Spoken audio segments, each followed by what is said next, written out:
not and very his smart. daughter positively And to manage to take the kangaroo Solomon is, of course, yoke a that he's very trapped in Jewish and name. use it as a weapon, But notice that he like doesn't turning it say around it's very not written quickly and in hitting the boy in the head, Latin, knocking him out. which indicates that Those were the first it lessons was for the normal Mongols that for Jews to anything report that something moves as is a weapon. significant as a gravestone. This is going to in go on for the generations. vernacular language. Very In fact, we important see for the that Mongols. If it in other moves, it's places a like the weapon. catacombs He in did Rome, that. for example, He where we raised have it off in Jewish the night inscriptions as well. And they tend to alternate jumped to into the Greek, river Latin, to hide. Hebrew, He still Aramaic, got a those crank on different him. languages. He's This still indicates that trapped under there. he was The most people are likely looking for well him. They assimilated come out into up culture, and down the especially river, because we don't and have he's a hiding underneath similar the Hebrew water for text the most part, trying to breathe as best he can. But Note it's that dark he and was it protects obviously him a little proud bit. that she was They give up Jewish, and they say, his okay, we'll daughter come was back Jewish, tomorrow. He because can't that's possibly how he escape. marks her. There But has a religious component. The next day, he knew one family that he thought he could go to. Derived from the fact, And he was right. He went to that family at a great risk to themselves. They, in fact, were a captive family for 13 years. At great risk to themselves, they managed to saw off her tank and burn it in their fire. And they gave him food to escape. And then he had to go find his family again. So this is the kind of life that this boy Temujin had. So he, just to be clear, the neck is trapped and the hands are trapped. We think that's how it is. We just have the word. They don't say the head and the hands, but we know that his body is trapped. From all evidence we have, it's the hands and the head.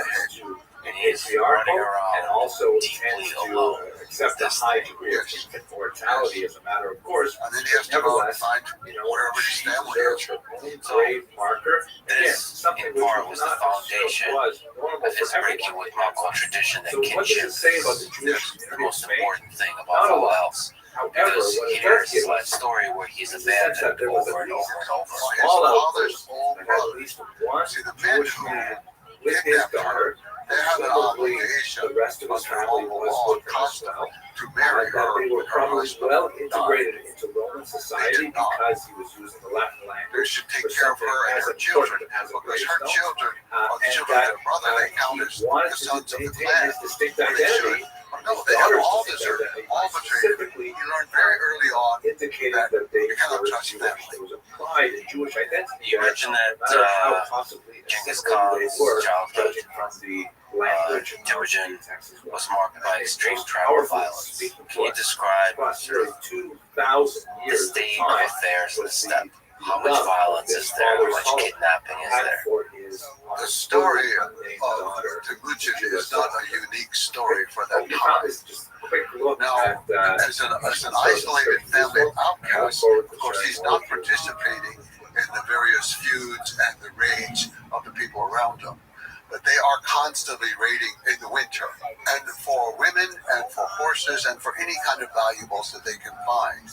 It's almost like their way of getting trade goods from China.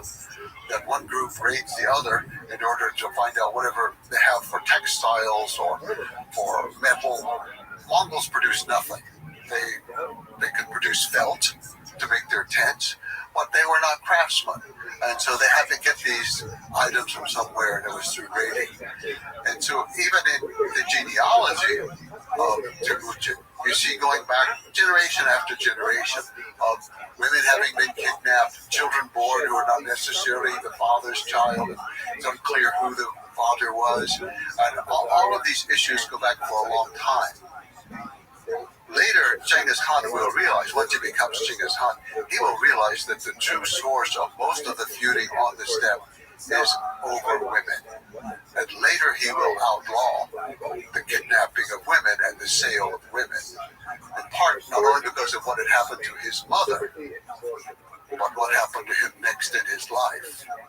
And this is one of the things you talk about. This, in some ways, the love story with his wife was her kidnapping was the defining.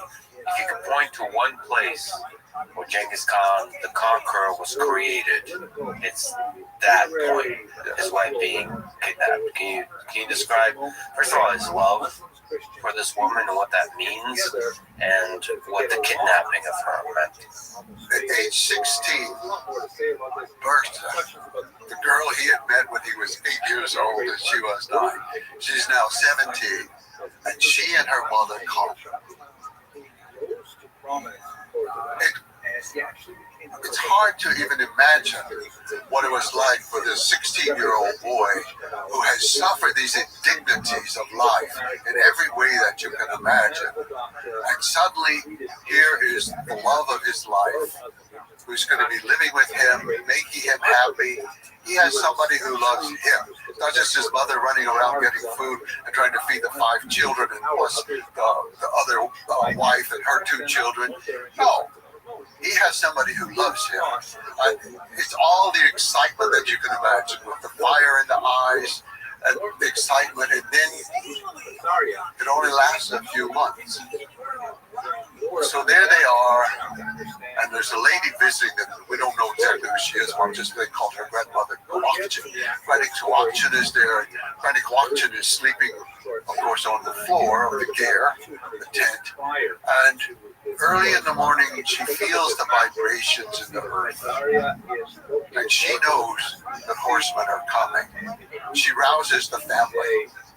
And Mother Erlund is in charge. Mother Erlund is still in charge, even though Temujin is now married. She puts all of her children on a horse. She takes the baby girl Temujin in her own lap.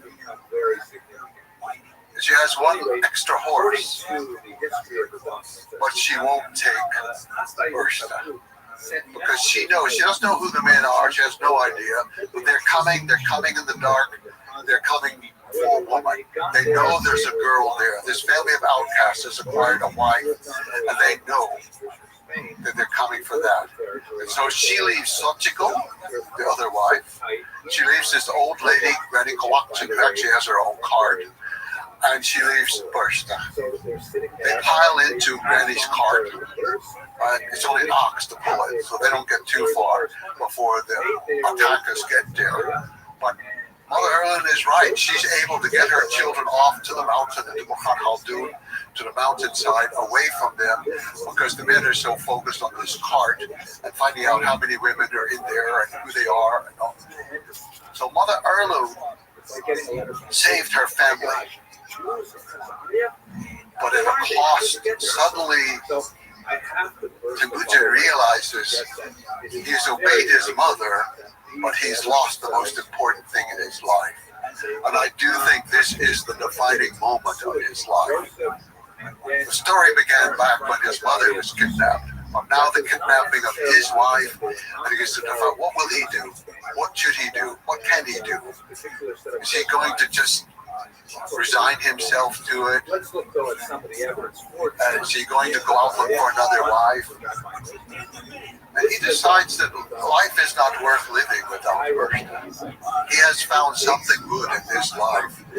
And if he has to die trying to get her back, he will die trying to get her back. And this is the early steps of the military genius born, because in order to get her back requires an actual organization of troops.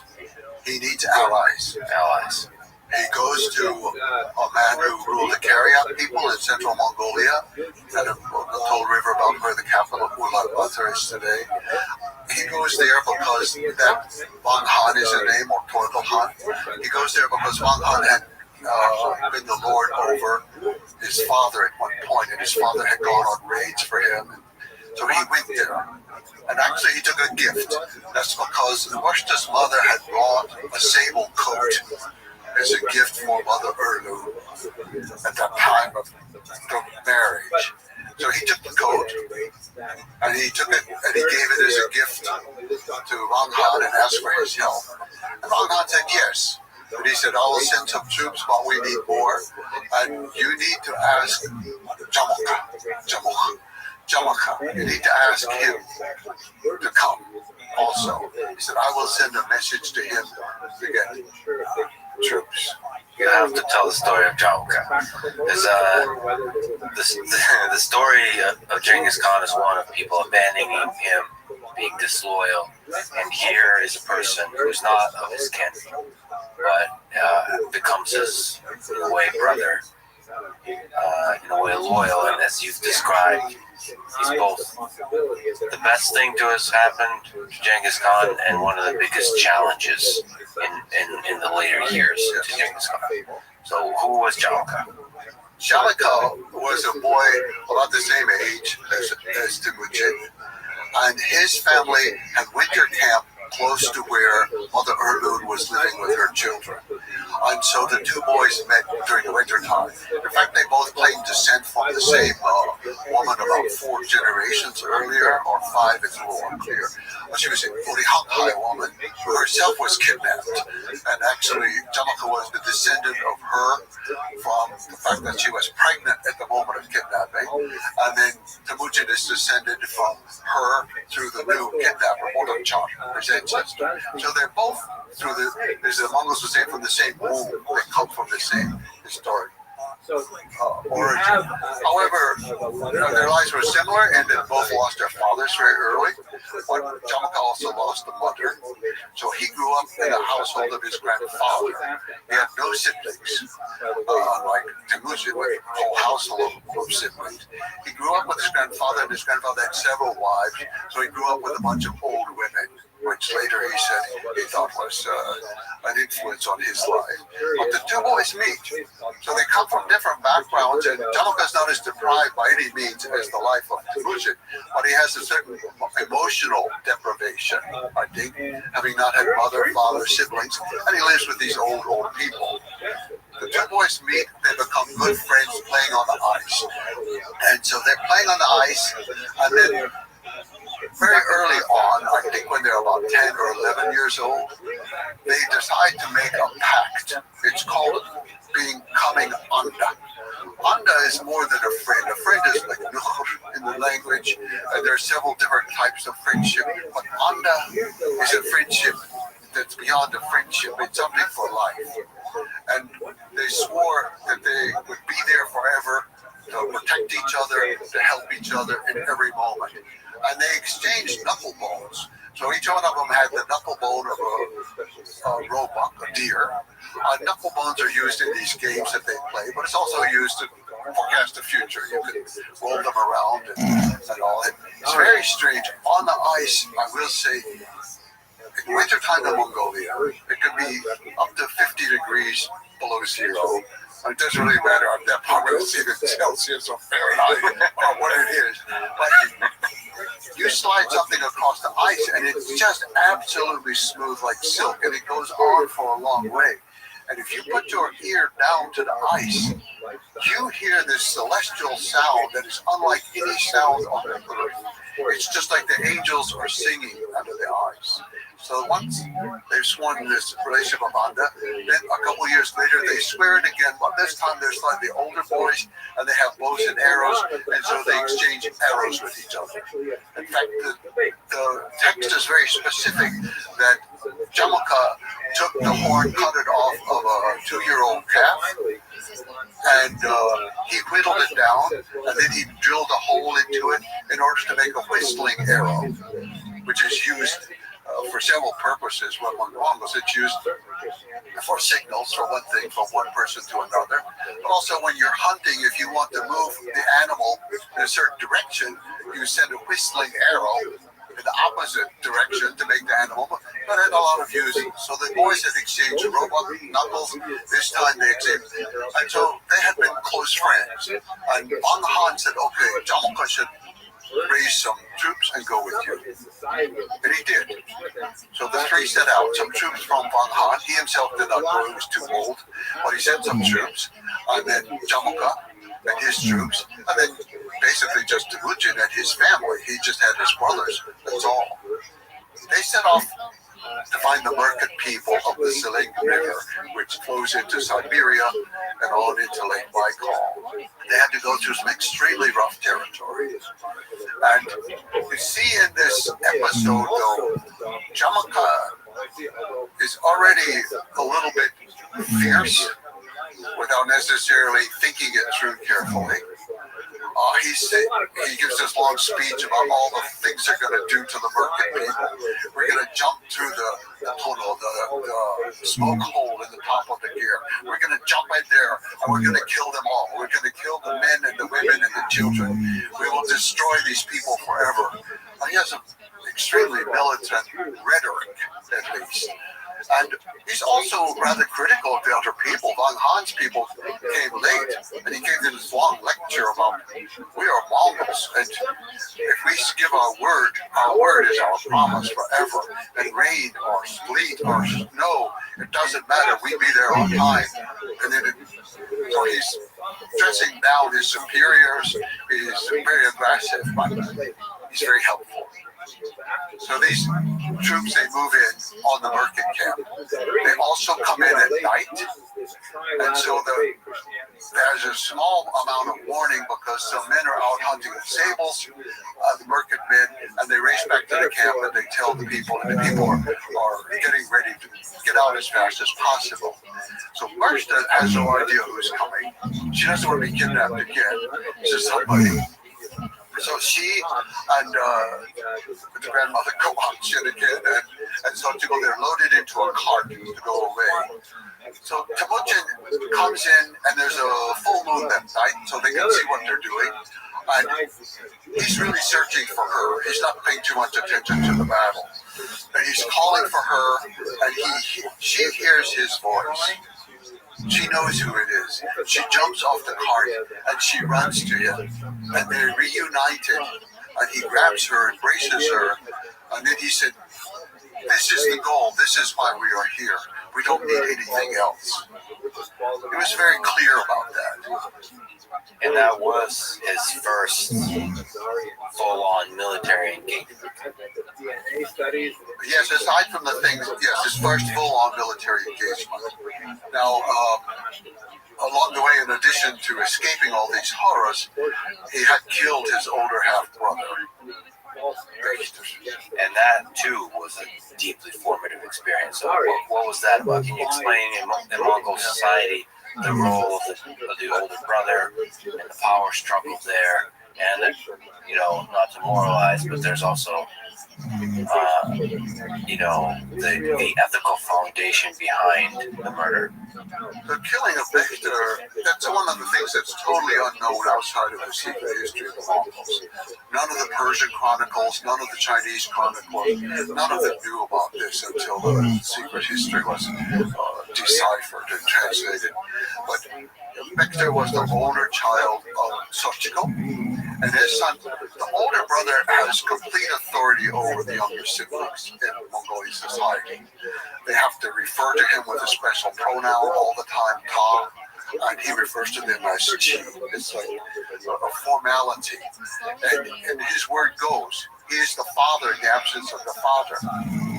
But also it's quite common that if a man dies and his brothers, he has no brothers or his brothers do not marry his widow, and if he has a son by another wife, she will become his wife.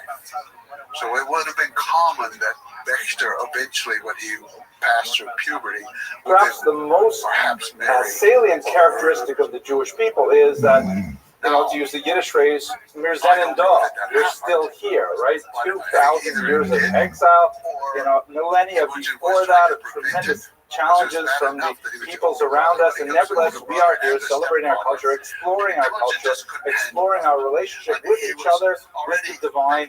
That's really what being Jewish, in my humble opinion, is all about. So that's the theme that we're going to explore, is how is it that the Jews managed to survive such existential crises, such challenges to their very being, and not only get through them, but even thrive. It's a fascinating conundrum, and I don't think you'll find many other parallels like it with many other populations of this planet. So that's really the theme that we're going to be exploring over the course of the next 12 weeks. So just a quick word, because, you know, we are sharing this with the internet.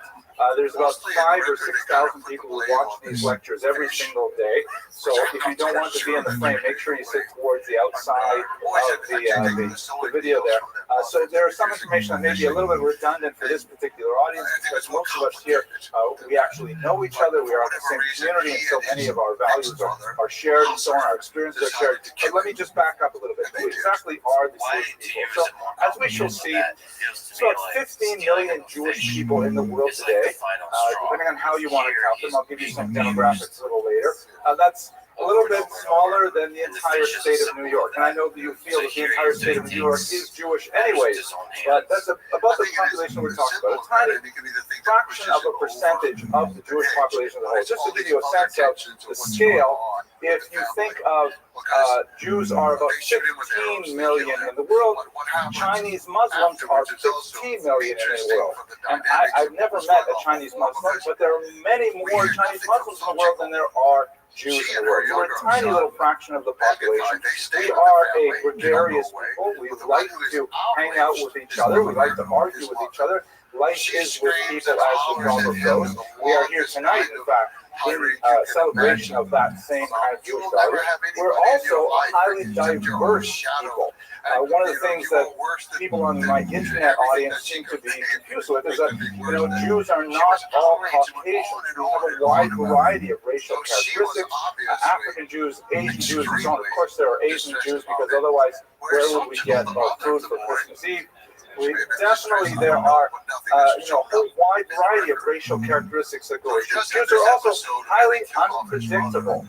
Just once you try to cast them in some kind of character, try to say something general about the Jews as a whole, and they go and surprise you. It's not always a pleasant surprise, but in the 20th century we had some very strong, powerful surprises as Jews, with the emergence of the State of Israel, really reshaped a lot of hundreds of years of character that had adapted to a ghetto environment and were able to heroically create their own state, really out of nothing at the time. They are overall, they possess an irrepressible joie de vivre, a simcha sachayim, a thirst for life that is expressed in so many different aspects of their culture and activity, and that's what I think makes them survivors. This is the theme that I hope we will return to multiple times over the course of this series. At the same time, we lack a common definition of who is a Jew. We have a very simple definition that is the traditional one, that a Jew is someone who is born of a Jewish mother or who converts to Judaism. That second clause is really complicated, but the first clause is much simpler. And so in that sense, it has kind of a tribal affiliation. But as we know from DNA studies, Jews, hail from all kinds of different populations, and it's hard to see precisely how these common genetic links are made over so many centuries. There are some fascinating studies that point to the common ancestry of most Kohanim, most priests, that they have on the Y chromosome, a link that takes them all the way back to a single male ancestor about 3,000 years ago, which is pretty much what Aaron the priest would have been. There's also some fascinating studies that talk about Ashkenazim all being descended from a handful of women in northern Germany about 700 years ago. Fascinating studies, but that will take us a little further afield. I would like to tender for our suggestion, however, much more traditional definition of who is a Jew, and this is what God offers in the book of Genesis when Jacob has his famous scene wrestling with the angel or struggling with the angel, and he receives the new name Yisrael, and it says right there in Genesis 32:28, Israel is someone who struggles with God. So we struggle continually with our relationship with God. We wonder, how could God allow certain things to happen in the world?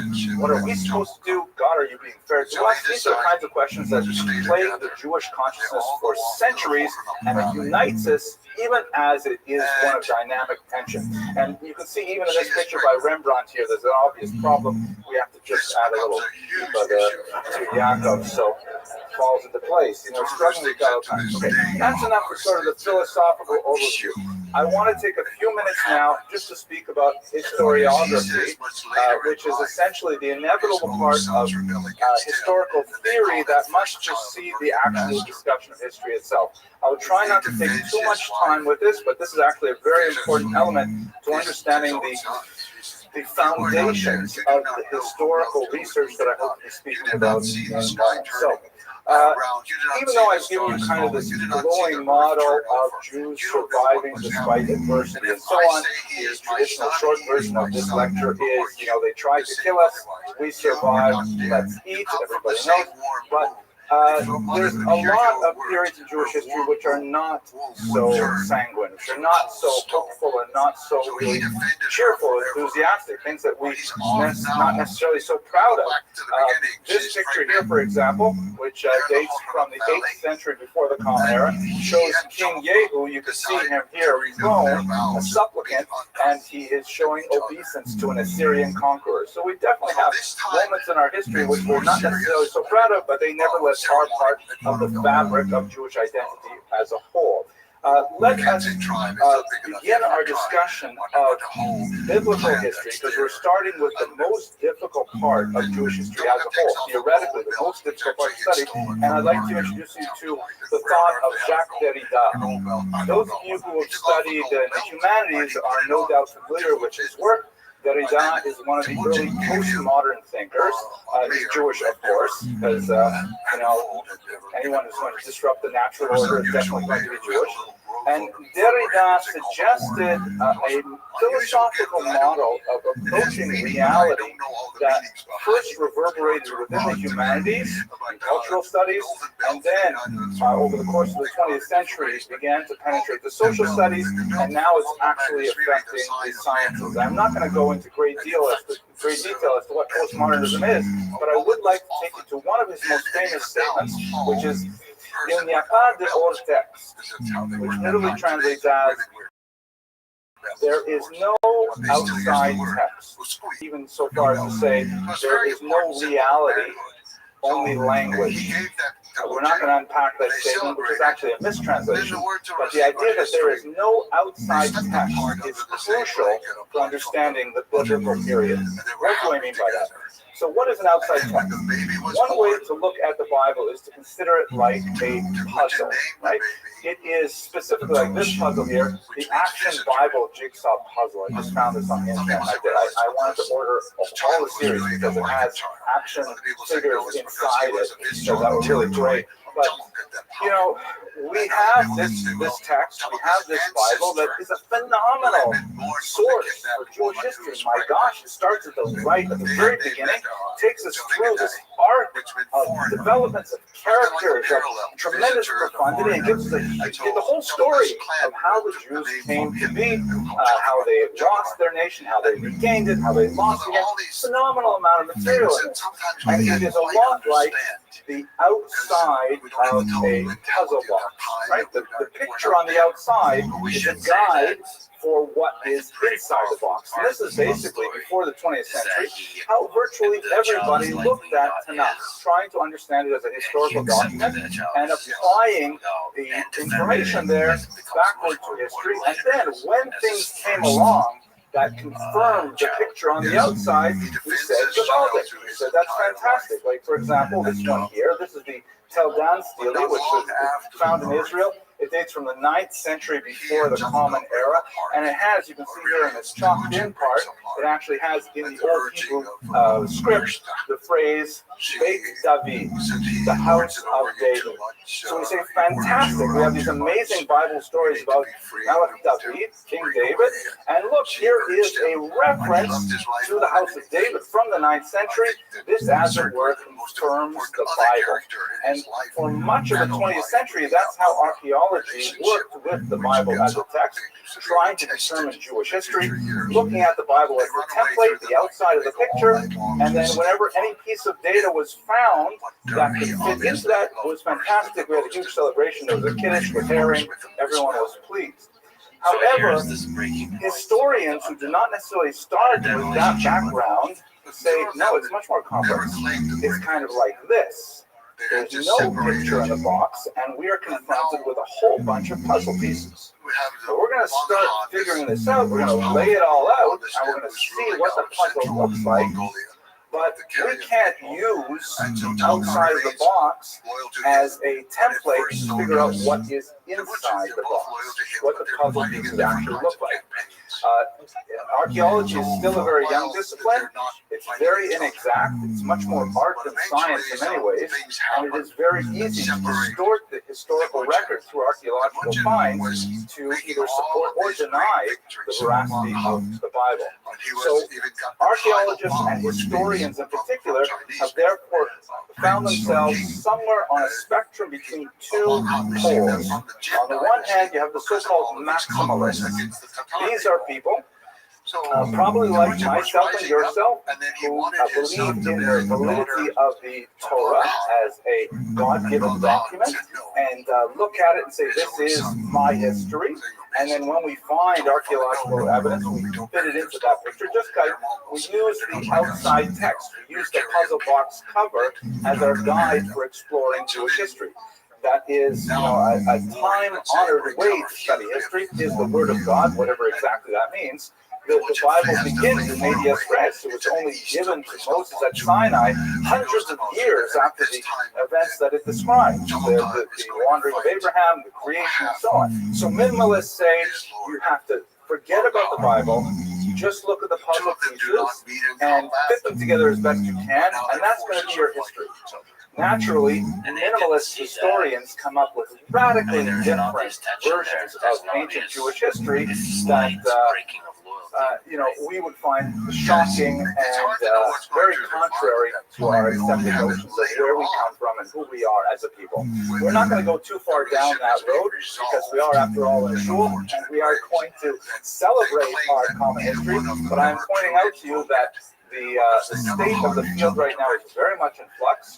The tension between the so-called maximalists and so-called minimalists, and I will state, by the way, most archaeologists and historians find themselves somewhere between those two poles. It's very hard to find a complete maximalist who's actually got a job or tenure in university, and it's also very hard to find a minimalist who is so blinded to say, I'm not going to use the Bible for any information regarding history, but that's essentially what is the crisis in determining the actual history of the Jews based on this rare text. These thoughts, which I introduced you through the words of Derrida, il n'y a pas de hors text, there is no outside text, there's no guide like the Quran to give us direction as to how to understand the ancient period. This has phenomenal implications for lots more than Jewish history. It has phenomenal, existential challenges to Yiddishkeit in general, and very few people have actually engaged with these things. One exception is Rav Shagar, shown here, who is known as the postmodern thinker of Judaism and has tried to deal with Derrida's implications for a believing Jew. Okay, that's it for the theory. Thank God. Now we can go straight to the history. I'm sorry for the detour here. So let's look at Jewish theology. Where do the Jews come from? Again, the first couple of elements in this lecture are going to be based primarily on the biblical record because we simply do not have an archaeological record that will give us comparable data. The biblical record is really clear, and of course we read it every year. We go through the entire cycle, the first 5 books of Moses, and we explore the origin of Jewish people year after year. We know from the Bible that the origins of Jewish people are in an individual named Abraham and his wife Sarah, and their children and grandchildren, and he hails originally from Mesopotamia, this region here, so-called between the rivers. The southern river is the river Krat, which is the Euphrates in English, and the northern river is the Tigris, known as the Hidekel in Hebrew. And these two rivers are an extremely old source of human civilization. There's a snow melt that comes down from Turkey every year, and it's actually quite predictable, like the Nile. Was also very predictable flooding, and with a series of dams and irrigation, the people of Mesopotamia were able to develop a very early civilization, the Sumerians and so on. So Abraham comes from this very early part of the world here. This is his hometown, Ur Kasdim. You can see it has a reconstructed ziggurat there. And he wandered from there on the command of God, left Laban. We read it, it's the second section of the book of Genesis. And he made his way to the only country in the Middle East without any natural deposits of oil. So just looking at where Israel is located here, and don't get too upset, please, about the ways the lines on the map are drawn. This is taken straight from Wikipedia, and there's a lot of political sensitivities about such things. But note that Israel is at a strategically important location. It is at the crossroads between 3 continents, Africa, Asia, and Europe. Any trade, especially overland trade from Africa through Asia, has to go through Israel. Major ports are established in Israel for the maritime trade. It's a connection as well to the Mesopotamia region here and into the Persian Gulf. So it is really a crossroads of history. And you see this even more importantly when you look at this map here, which is a satellite map, which shows you a little bit more about how important it is. You can see that you've got all this brown over here, which is essentially desert. And there's a tiny little strip of green here, a tiny little strip where you can actually farm and produce goods for living for life. So there were two roads that would cut through Israel, the so-called Via Maris, or Derech Hayam, that would go along the coast. This was kind of like the A1A of Israel. And the other was called the Derech HaMelech, or the King's Highway, which has been transplanted, of course, into Brooklyn.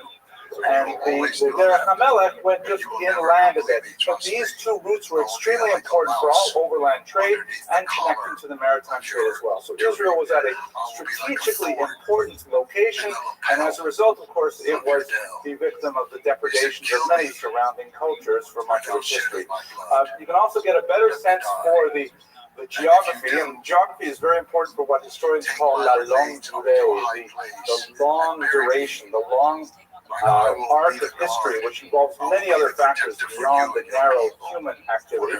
You can see here from this map, which does not show vegetation, it shows elevation, that there is a flat land that extends along the coast, and then it's bisected by these mountains here that tend to be very arid, desert in the south and so on. And then there's a tiny amount of water here, the River Jordan, the Kineret, and so on. So Israel is really just a tiny strip of land which has a little bit of arable area, and is the crossroads of so many places. Here's another way to look at it. The 3D view, you can see how tiny it is. It's only a fraction, for example, of the state of Florida. In fact, I didn't think of lining it up with Long Island, but I think it's probably about the same size as Long Island, except it's facing straight up instead of Long Island, which is sort of tilted like most of the people who live here. So you can see that the distance from the Jordan River over the mountain range into the lowland is 55 kilometers, that's about 30 miles, and then to the ocean is another 15 kilometers. So you could almost walk in a day from Jordan to the Mediterranean. It's a tiny little waste, a tiny little strip of land, and yet it has such outsized impact, even to this day, on world history. So that's just a little bit of the geographic context. Now, the Jews will be, as we shall discuss, will be dispersed from this land multiple times. What I'd like to do with this slide is just give you a very quick flash forward to the present day, and then we're going to go back to the biblical period in earnest. So how did Jews get from Israel? We have major demographic upheavals in the 6th and the 1st century. This is when conquerors chose to impose population transfer as a way of controlling the rebellious nature of the Jewish people by trying to displace them to other lands. So we have two of those major exiles, and this results in significant population growth in Mesopotamia, where the Talmud would be written, in North Africa, in Egypt, and Tunis, places like that, and even the Italian peninsula. Of course, the Romans would take tens of thousands of slaves to Italy. And then, as you move towards the turn of the millennium, Jews make their way further west into Spain, and then up into Europe proper, crossing the Pyrenees, and finally, by the time you get to the 13th or 16th centuries, they're moving all the way over into Eastern Europe. So Jews kind of they make their way initially to the east, to Babylon, and then at the same time westward along the coast of North Africa, and then over time they kind of circle the Mediterranean and find their way ultimately in Eastern Europe, where you have the largest single concentration. Then in the late 19th and 20th century, you have massive population movement of Jews from Eastern Europe in particular to the New World here, the United States of America, Canada, Brazil, South Africa, and so on. Here is one last slide to look at before we go back to the ancient period. This is a representation of the current population of Jews in the world. This is from 2010, something like 13.5 million back then. There's some debate over how to count Jews, and you can see that 81% of them live in two places, either in the United States or in the land of Israel, and there are smaller concentrations throughout. So that's the quick version of the entire demographic pattern of Jews to the contemporary period. Okay, we're actually right on time. So let me go to the first temple period then, heading back to our biblical period. So, as I mentioned, in the context of postmodernism, we have two very different sets of information to work with. We have the literary evidence, which is primarily in the Tanakh, the Torah, which is hugely valuable but not always corroborated by external evidence such as archaeological evidence. What we find from digs, statues and documents and so on, whatever we get from other cultures. I'll show you exactly where those tend to overlap, but the very earliest period is well documented in the Bible and pretty much nowhere else. If you look at the Bible itself, by the way, this is a beautiful Bible. This is the so-called Ferrara Bible that was published by Gracia Mendez and Benita Abravanel, who were refugees from Spain at during the expulsion of the 15th century. And they published this Bible essentially for Jews who were unable to read Hebrew because they had been under Spanish persecution. And it's got this amazing image on the front cover of a ship that's clearly distressed. The mast is broken. There are these monsters waiting for them in the ocean. And by choosing an image like this on the cover of a Bible of all texts, really says something about what was so important to them, about how they wanted to express what it was like to be in diaspora and be in danger. But the Bible itself wouldn't protect them.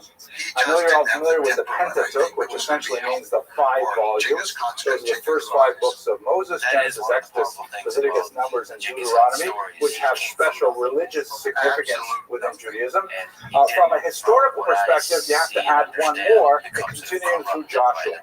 And these give us the outlines of a history of the Jews as they emerged from Mesopotamia, settled the land of Israel, endured Egyptian servitude, and then returned to the land of Israel. That's the big arc of Jewish history in the ancient period. And again, unfortunately, looking at it would be so fantastic if we could find lots of archaeological evidence that can support this story, but all we're left with is the puzzle box, the cover itself that tells us about this. There are many questions that are added to this by historians and archaeologists who say, should we really be using a conquest model for Joshua coming into the land? Perhaps it's more of an indigenous, transformation of a local population, perhaps with slaves who are leaving Egypt. But all these models are based on supposition, and they all contradict the biblical model that we have. When we move on from the Pentateuch, we still have a much more detailed history in the so-called early prophets, in the Nevi'im Rishonim, the books of Judges, Samuel, and Kings give us the heroic story of the golden age of the Jewish monarchy, in particular the reigns of 3 glorious kings, King Saul, King David, his son-in-law, and King Solomon, his grandson. These 3 kings really shaped the Jewish monarchy and represented a high point in Jewish civilization in the period. The most concrete demonstration of which was the construction of the first temple by Solomon. All of these events are broadly known to all of us in this room, of course, and if you're unfamiliar with them, I strongly recommend you just pull out a Bible and read them. They're fascinating, well-developed characters, lots of plot twists, and it's just absolutely fascinating. But we do not, once again, have a lot of historical data to support the story other than the text itself. Moving to the end of this period, which is primarily described in the Book of Kings, after King Solomon dies, there is a civil war, and the Jews split into 2 distinct kingdoms, the kingdom of Israel to the north, the kingdom of Judah to the south, and as this house is divided, of course, it will not stand, and ultimately they are conquered by external enemies, and both of them are ultimately dispersed. Let us now turn to the archaeological record. Everything I've said so far, I'm sure, is basically review. You're familiar with it from your studies of Tanakh earlier. So the archaeological record has some fascinating things. If we go back to the earliest references to Jews or Israel, we find things like this amazing figurine here. This is from the 18th century before the Common Era, that is the 1700s BCE, and it is what they call an execration figurine. When I first learned about these things, I actually laughed out loud. These are so funny. What are they? So, execration figurines, sometimes they're called execration texts, comes from the word excrement, and they're basically like when you don't like someone, what you do is you write their name down on something like this doll, and then you break it. And that's how you like express your disgust with this person. And the fact that we call it execration, it's actually like they're like, you know, emails that you never send, or but these you kind of do send, you break them and so on. And this is where we get our first references to Israel in archaeology. This figure is a text written on this figurine that mentions possibly the city of Jerusalem. But the problem with these execration figures, besides the fact that they're fascinating for themselves, they're primarily useful for topographic information. Like they say the word Jerusalem, and we say great, but they don't say anything about Jerusalem other than the creators of the figurines didn't like Jerusalem. That's all we know. So they're not especially helpful to answer the questions of where did the Jewish people come from and so on. They certainly don't support the Bible other than to the extent that there are people in the biblical period who did not like Jews, and that of course would be a huge revelation for all of us. Here is another one. This is actually a fun one. This is the often cited as the earliest clear reference to Jews per se in the archaeological record. This is the so-called Merneptah stele, and it has a long description of what the pharaoh Merneptah did in his lifetime, primarily various peoples that he conquered, and various empires that collapsed under the weight of his attack and so on. And then down here at the bottom, there is this interesting passage which has one little phrase: Israel is wasted, its seed is no more. So archaeologists have, first of all, it's really fascinating. It shows that there was a place called Israel, that Merneptah knew about it, that Merneptah had problems with it. So much makes sense with regards to the figurines we saw earlier. But it doesn't refer to a place, it doesn't refer to a people. When it says wasted or destroyed or no more, it doesn't mean that this place is no longer extant, or these people have died out. And when they say the word seed, it literally means seed. Is it referring to the weather, right? They don't have any crops, or is it referring to their children, their progeny? You'd like to think it's metaphorical, but this is our first reference to Jews outside of Tanakh in any other source. And here's one last one that I'd like to show you here to give you a sense of it. This is the so-called Mesha stele from the 9th century before the Common Era. This was discovered in Jordan, and now we get a lot richer picture of how the Jews were perceived. And this is where we begin to see a sort of a convergence of the biblical record and the archaeological record. Prior to this, we really don't have much more than little pieces that I've shown you. But this is the text partway through the stele. It says, I am Mesha, son of Chemoshiati, king of Moab. Right? Moab would basically be Jordan today. So this is a non-Jewish king writing in this stele. And of course, it's a kind of a monumental architecture. It was meant to stay a long time. It was meant to celebrate the victories and so on. And he says, Omri was the king of Israel. For those of you who study Tanakh, Omri is not really, he doesn't get a lot of play in Tanakh. He's in the book of Kings. His son Achab gets a lot more development than Omri, and he's mentioned in this text as well. But Omri is where we begin to see a lot of cross references in other archaeological sites. So he says, Omri, the king of Israel, oppressed Moab for many days. For Chemosh, the god, was angry with his land, right?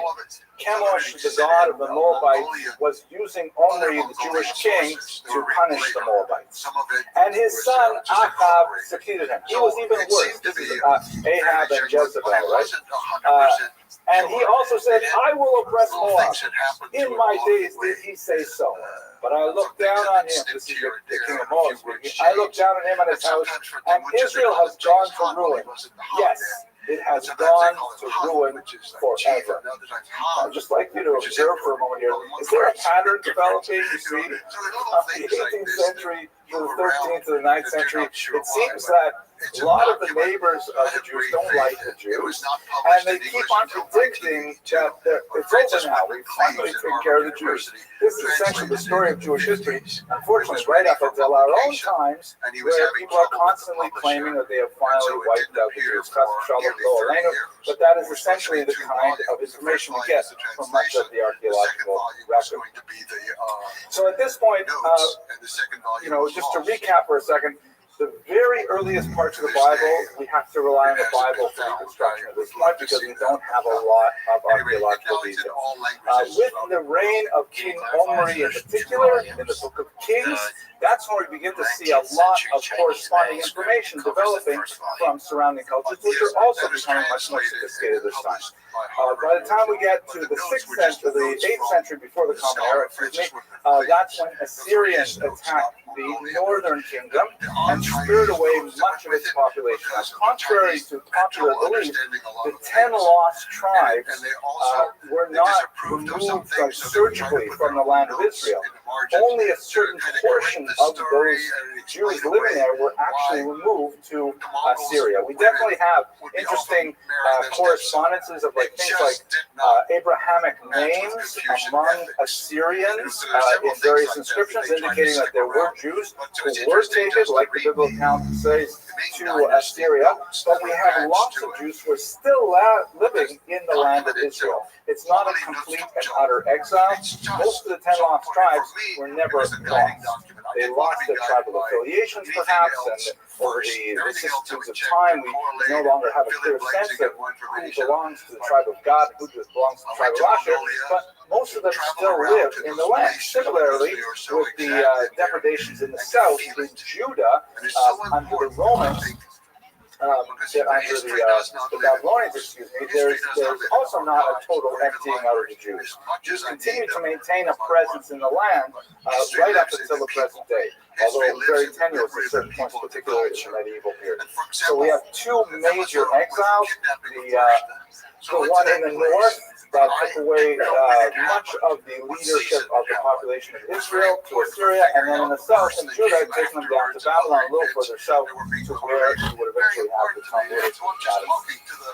And then in the middle of the 6th century, you have the King Cyrus of Persia, who dramatically proclaims, also well described in archaeological record, as well as the biblical text, Cyrus proclaims that Jews may have their liberty, they may return under Persian supervision to rebuild their temple in Israel. This is the so-called Cyrus cylinder, which records some of the text of those decrees, indicating that Jews and others may, follow their own religious proclivities. This institutes the Second Temple period. Now we're talking about the late 6th century, roughly the year 539 and onward before the Common Era, and they reconstruct the temple that was destroyed under the Babylonians.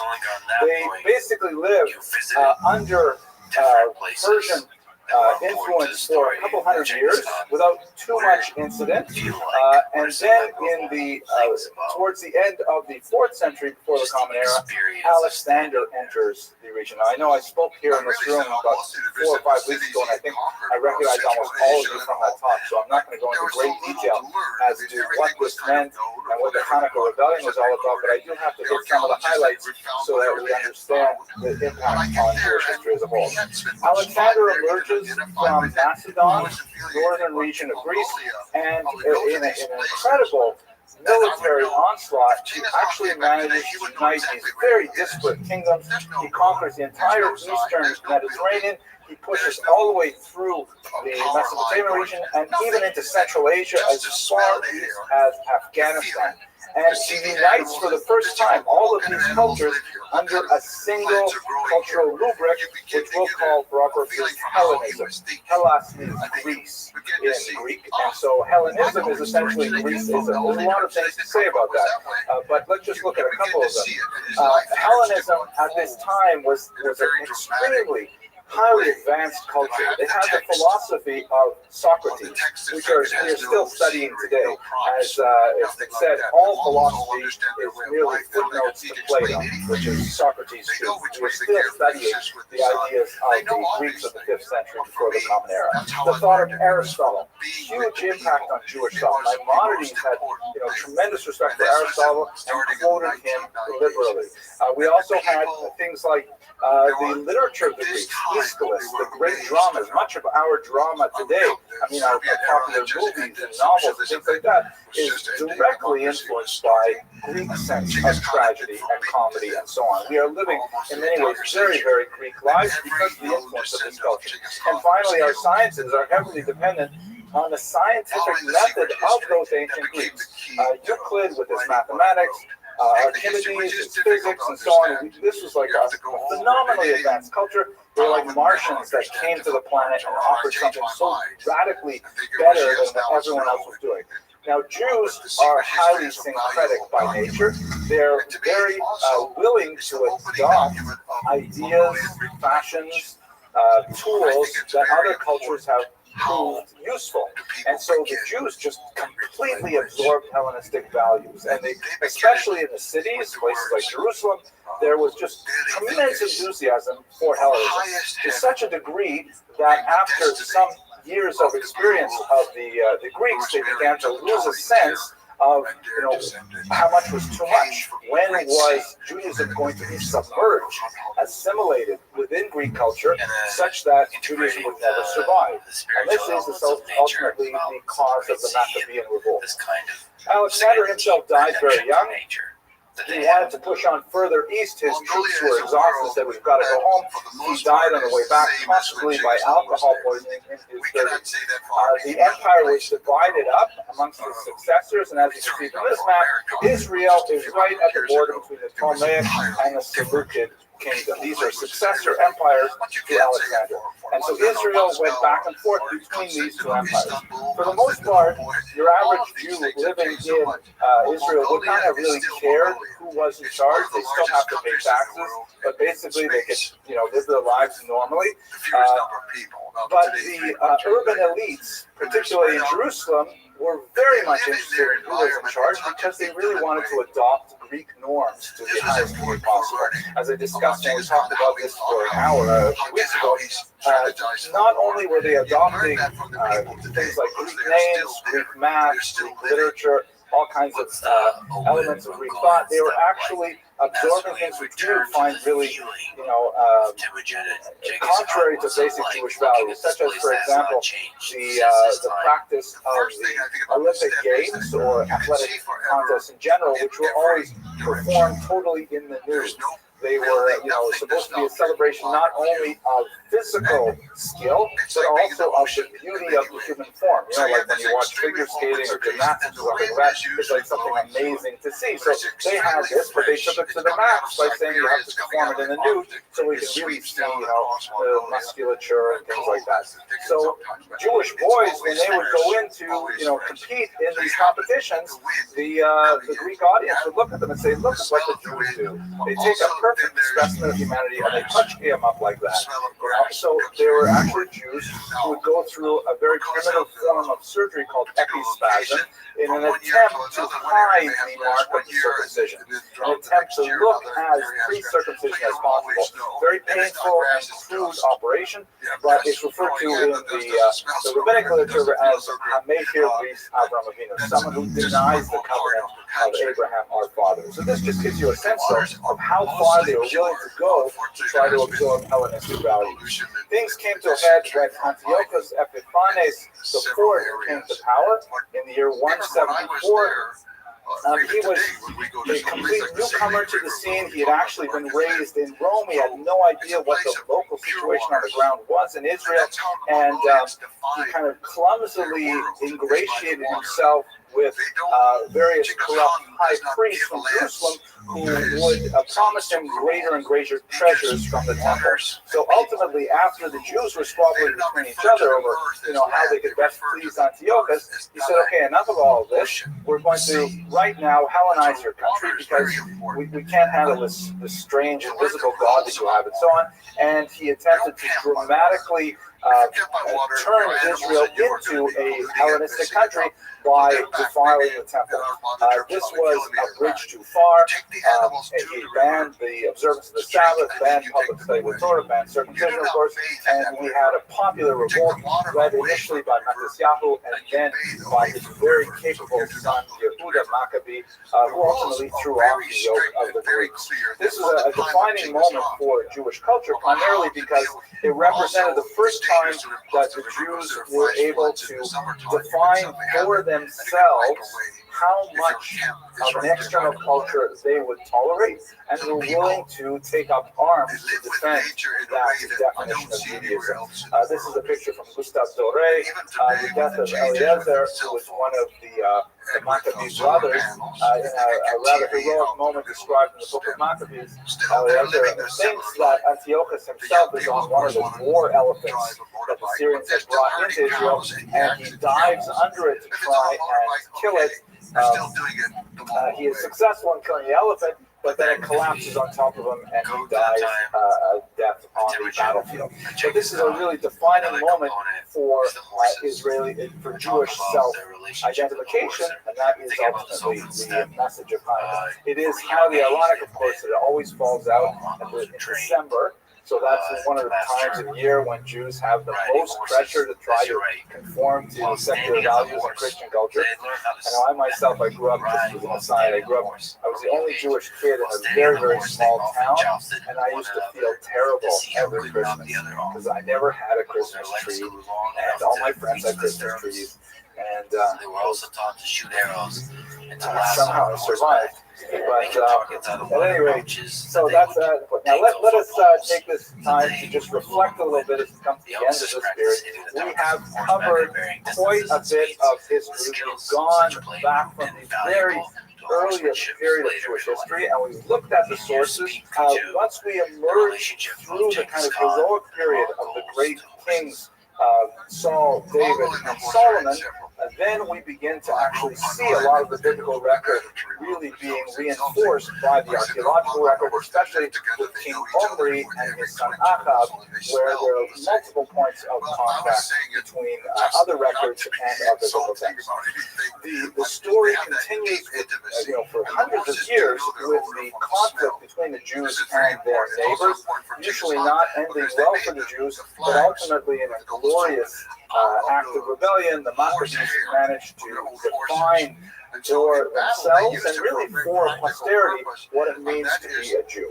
And this is perhaps the lesson we should take away from our understanding of this first period of Jewish survival. The existential threat of absorption within a very powerful culture is something that Jews continue to strive with, especially when they're living as a minority within very powerful host cultures.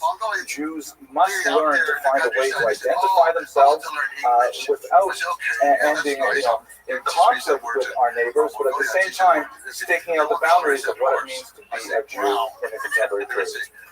So next week, God willing, we will continue the story, and we're going to go to the period of Roman domination, which begins in the year 66 before the Common Era, and through the very complex era of early Christianity.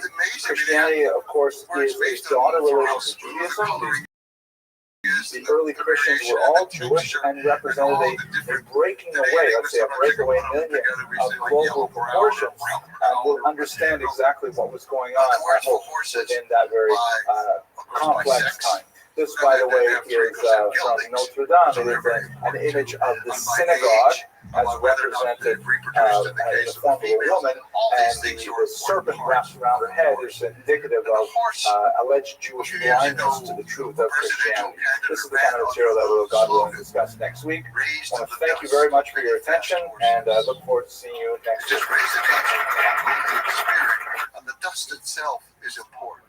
The Mongolians, they will wipe the sweat and the dust off the horse. and wipe it onto their own forehead, which is the most sacred part of the body where the soul resides. This is how intimate the relationship is with the horses. And they're hard on them in some ways. They train them very well. They ride them very hard. But the horses are also trained for that. Last week was a very difficult lecture. We looked at some of the most difficult, most poorly documented periods of Jewish history. We had to get into deep historiographic theory. Today we're going to do a little bit of theory, but nothing like what we did last week.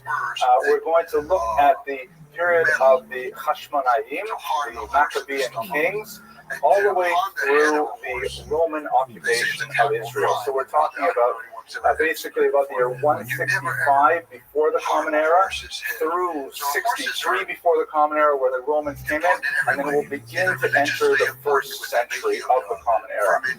We will conclude with a longer discussion of the emergence of Christianity, which is, of course, a part of Jewish history in a very important way. Both in terms of its origins and much more so in terms of the reverberations that we'll have throughout the centuries. And next week, God willing, we'll continue with that period, and we'll look at the unfortunate first Roman-Jewish war, destruction of the temple, the exile, whatever exactly that meant, the Bar Kokhba revolt, and so on.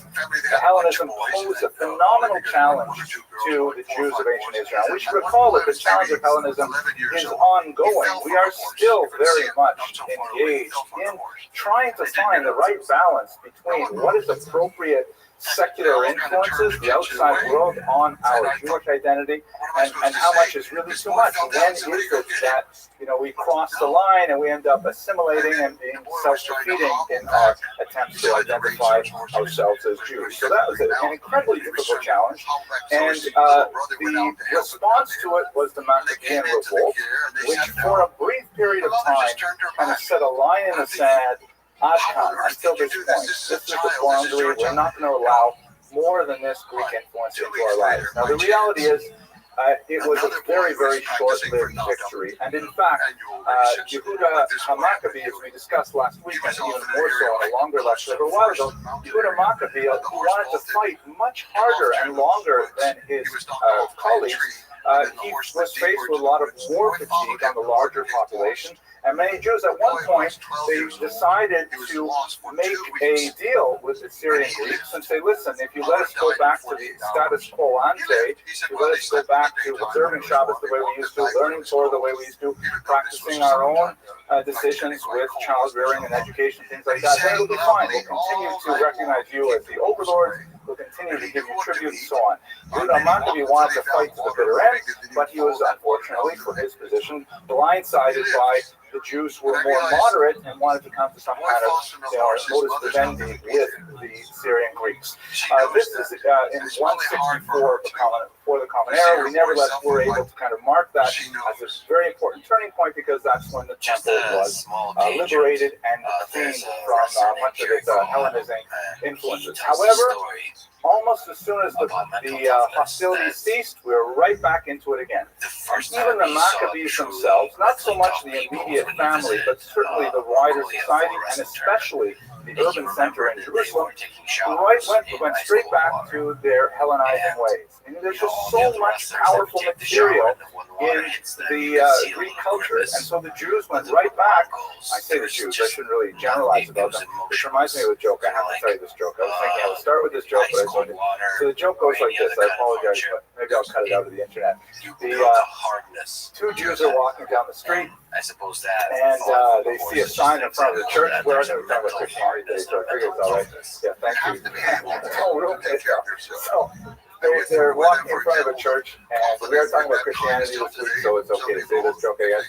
And there's a big sign that says, "Convert to Christianity, $500." So Shlomi says to Moshe, "You know what? I really can use $500. I'm going to do it." And Moshe says, "Are you kidding? Are you serious? Give up your ancestral heritage? Give up your patrimony? For what?" He says, "No, I need $500. I got to do it." So he goes into the church. And Moshe waits outside, he's waiting, looking at his watch, half an hour, an hour. Finally, 2 hours later, he comes back in. And Moshe says to Shlomi, so did you do it? Did you convert to Christianity? Did you get $500? And Moshe looks at him and says, is it horse with riding you skill people? they developed created Something. unstoppable The, forces in history. So if we just talk about the as we shall see, even after this great conflagration of the Maccabean revolt, once again the social tensions of trying to figure out what's the appropriate measure of Hellenizing values and culture and society in Jewish identity continue to plague the Jewish population as a whole. It also led to heavy factionalism, where Jews fell into very clearly defined and highly oppositional camps. This continued right from the period of the early Maccabees all the way through the Roman occupation and into the first century. We'll see it very clearly when we get to the New Testament, the Christian scriptures, and look at the factionalism that's exposed there. So this is a very dark and difficult period of Jewish history that refers to, an ongoing intellectual Kulturkampf, a cultural struggle that sought to define what it meant to be Jewish. As I think about this, I reflect on the fact that, when we study Hanukkah in day school and things like that, we get this sort of impression that, the Greeks tried to oppress us, and we fought back, we kicked them out of the country, and everything was fine. And then somehow things all, within a couple of years, they all fell apart again. The reality is they fell apart, within the first decade after the Hanukkah rebellion. We did not take that military victory and translate it effectively into a social victory. The values did not penetrate the larger society, and as a result, the symptoms were still evident in the original disease. Okay, so let us, that's what leads, the factionalism ultimately leads to the national decay and the ease with which the Romans were able to occupy the country a few decades later. Let us go into the sources. We just do a little bit of historiography to understand how do we know all this stuff, where do we get all this information. So there are a few really important sources that we will use this week, and we will also return to them next week because they're crucial for the ancient period as a whole. The first is the incredible Flavius Josephus. The great news for us is that Josephus, for his era, was a remarkable historian. Really, we are so fortunate to have someone with such a grasp of the scope of human activity, of the arc, the narrative arc of events, the ability to capture in very gripping prose the drama of human history. The bad news about Josephus is it's Josephus that's writing these words. I'll tell you what I mean by that. Josephus is an extremely complex figure, politically, personally, religiously, socially. And it's very difficult to tease out what exactly is Josephus trying to prove. A very quick biographical note. Josephus comes from a fairly exalted family. He was a Kohen and associated with the observance of the temple. He was born in 37 of the Common Era. He was of an aristocratic family. He went to Rome on a delegation as a young man, very impressed with Roman civilization. And when the first Roman-Jewish War broke out in 66, he ended up joining the Jewish rebels, trying to throw off the Roman yoke. But he shortly discovered that although he was a brilliant military commander, how do we know, by the way, that he was a brilliant military commander? Yeah, because Josephus told us, right? So Josephus, he tells us all kinds of things, like, when he was 14 years old, all the rabbis came to him with their questions and stuff. It's a rather amazing biography that he leaves us. But at any rate, he decided, in a rather unusual story that we'll probably explore a little bit more next week, he switches sides and joins the Romans. And he ultimately climbs up the ladder, and he becomes the official court historian of the Flavian emperor, of Vespasian himself, and he is responsible for writing the officially approved Roman history of the First Jewish War. It's an amazing work. Apparently, Josephus wrote an earlier version in Aramaic, which was the Jewish vernacular at the time, and it might have been very different, but we don't know what he would have said to his compatriots. What he didn't do was he wrote in Greek, which was the primary language of learning at that time and widely circulated. And so he was essentially writing for his Roman captors. So everything we read about Josephus, we have to read through this lens of he's writing for an audience of one, right? Vespasian, who is his sponsor, and in fact he takes his name, Flavius Josephus, and it's hard to kind of read past that immediate political bias, but nevertheless, a very important source. We will read it critically over the course of today and next week. Another interesting thing, why did Josephus survive when so many great historians of the period did not? Why did we know that there were many other historians? There's like little tiny scraps and fragments that are preserved in quotation in Josephus and elsewhere. One of the reasons why he survived is because he is really a talented historian, and also he was a shameless plagiarist. Whenever he found a really good piece of history, he stuck it in there, and it didn't really matter who actually wrote it originally. He just put his name on it. And so we have a lot of things that he went through all the Roman archives. He had great access to sources, and he preserved a lot of it under his own name. The second reason that Josephus survived is because he was a big hit with Christians. In particular, for this passage called the Testimonium Flavianum, which is one passage that occurs in Josephus's works that refers to Jesus. Now, most scholars believe that this is an artificial interpolation by an over-enthusiastic Christian copyist who wanted to say, well, how is it possible you have this historian living in first century Israel and he writes nothing about Jesus? How is that possible? There's also interesting passages, by the way, about John the Baptist. So it could be that this is completely fabricated. There are, however, some scholars who defend it as authentic, or at least based on some authentic kernels. But the kind of weird things about it, for example, it says here, about this time there lived Jesus, a wise man. If indeed one ought to call him a man, right? That's a very kind of Christological statement, like he's not a human being, he is divine. And that's not the typical thing that a Jew would write at the time, at least not a Christian Jew. For he was one who performed surprising deeds, was a teacher, etc., etc. He won over many Jews and many degrees. He was the Christ. Christ is the Greek term Christos, which comes from the Hebrew term Mashiach, or Mashua, meaning anointed one.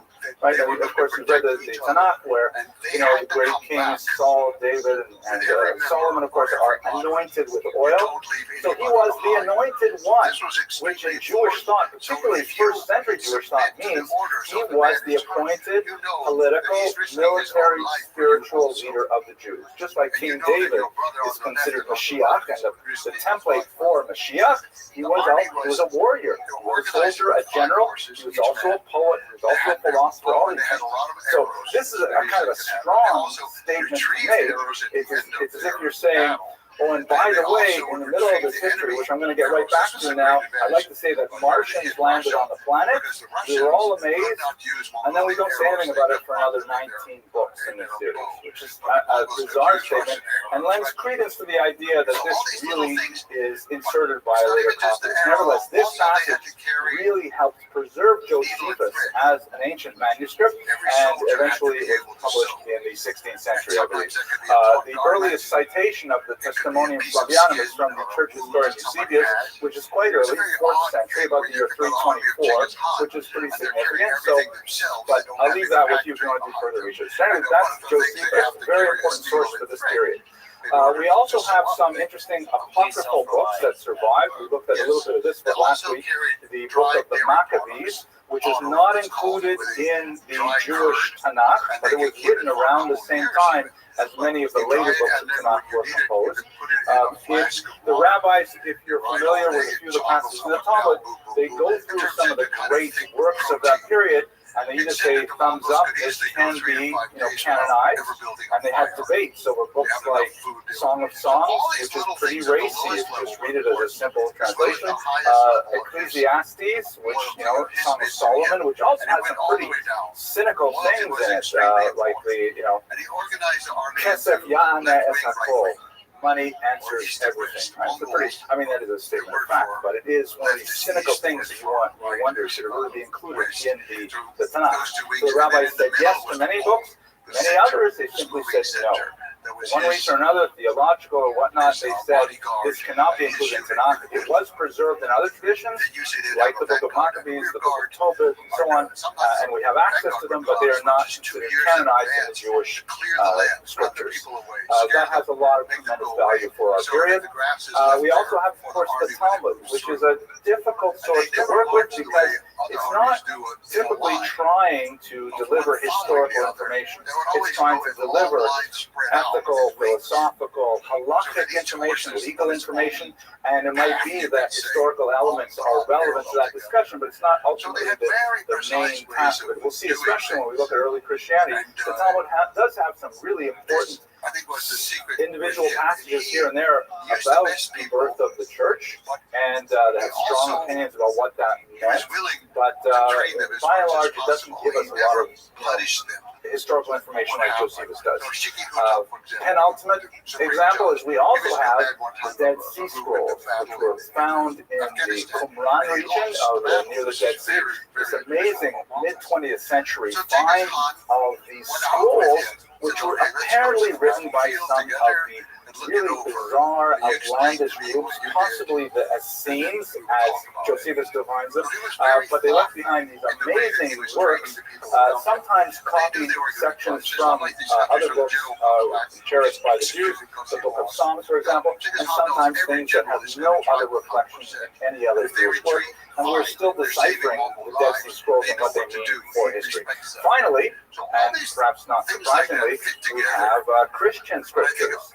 The Gospels, the New Testament as a whole. That term New Testament is theologically loaded because it implies that the Old Testament is kind of like out of date, right? You need to get a Windows upgrade. You've got to get a patch for the bugs in the old software, which is not necessarily how Jews would do, but pardon me if I use that terminology. The New Testament is essentially a Jewish work. It's written around the same time as many of these other works are composed. It's brought into textual form around the same time, give or take a century, of the Mishnah, for example. Although the Mishnah is relying on older oral tradition, nevertheless, it's being composed as some kind of recorded document at the same time, and it's written by Jews, largely for a Jewish audience, and has tremendous historical data for all purposes. Obviously, still within a religious context. By the way, you can tell this guy is not Jewish. How do you know? Lots of reasons. You can look at the icon in the background. Also, there's no Rashi there. He's not even learning all these fingers at all. And of course, you know, he has no Chinese food on his desk. There's a lot of room.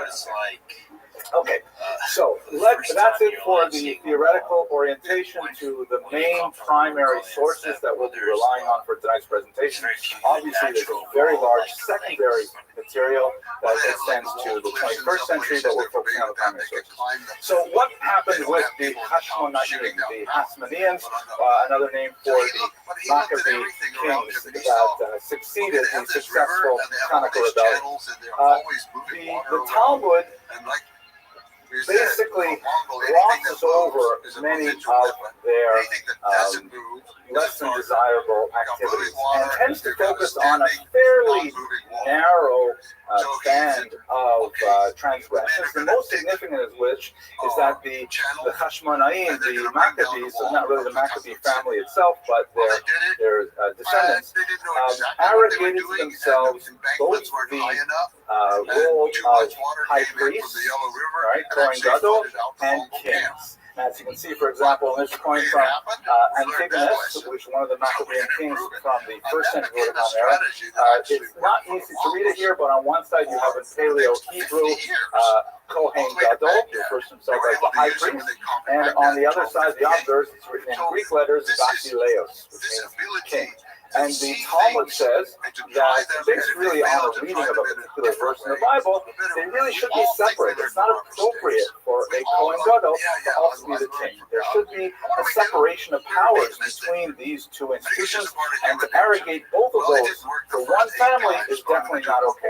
Now, this is true that the Maccabees and their descendants, the Hashmonaim, did focus power in themselves in this way, but when you actually look at the historical data, oh my gosh, this is the smallest of the things they're involved with. And I have to say, it's like it's deeply disappointing to see that within a generation of the very independent spirited and religiously motivated kind of rebellion, they're committing patricide, and they are arresting each other and torturing each other, and they are marrying people they shouldn't marry, and they are divorcing those people to marry other people they shouldn't marry, and it's just a whole litany of, should be based on merit. It's really disappointing because it reads like a Shakespearean tragedy, and just one leader after another. The Hashmonaim do not live up to the exalted view that we would like to have of Jewish kings. A couple of exceptions that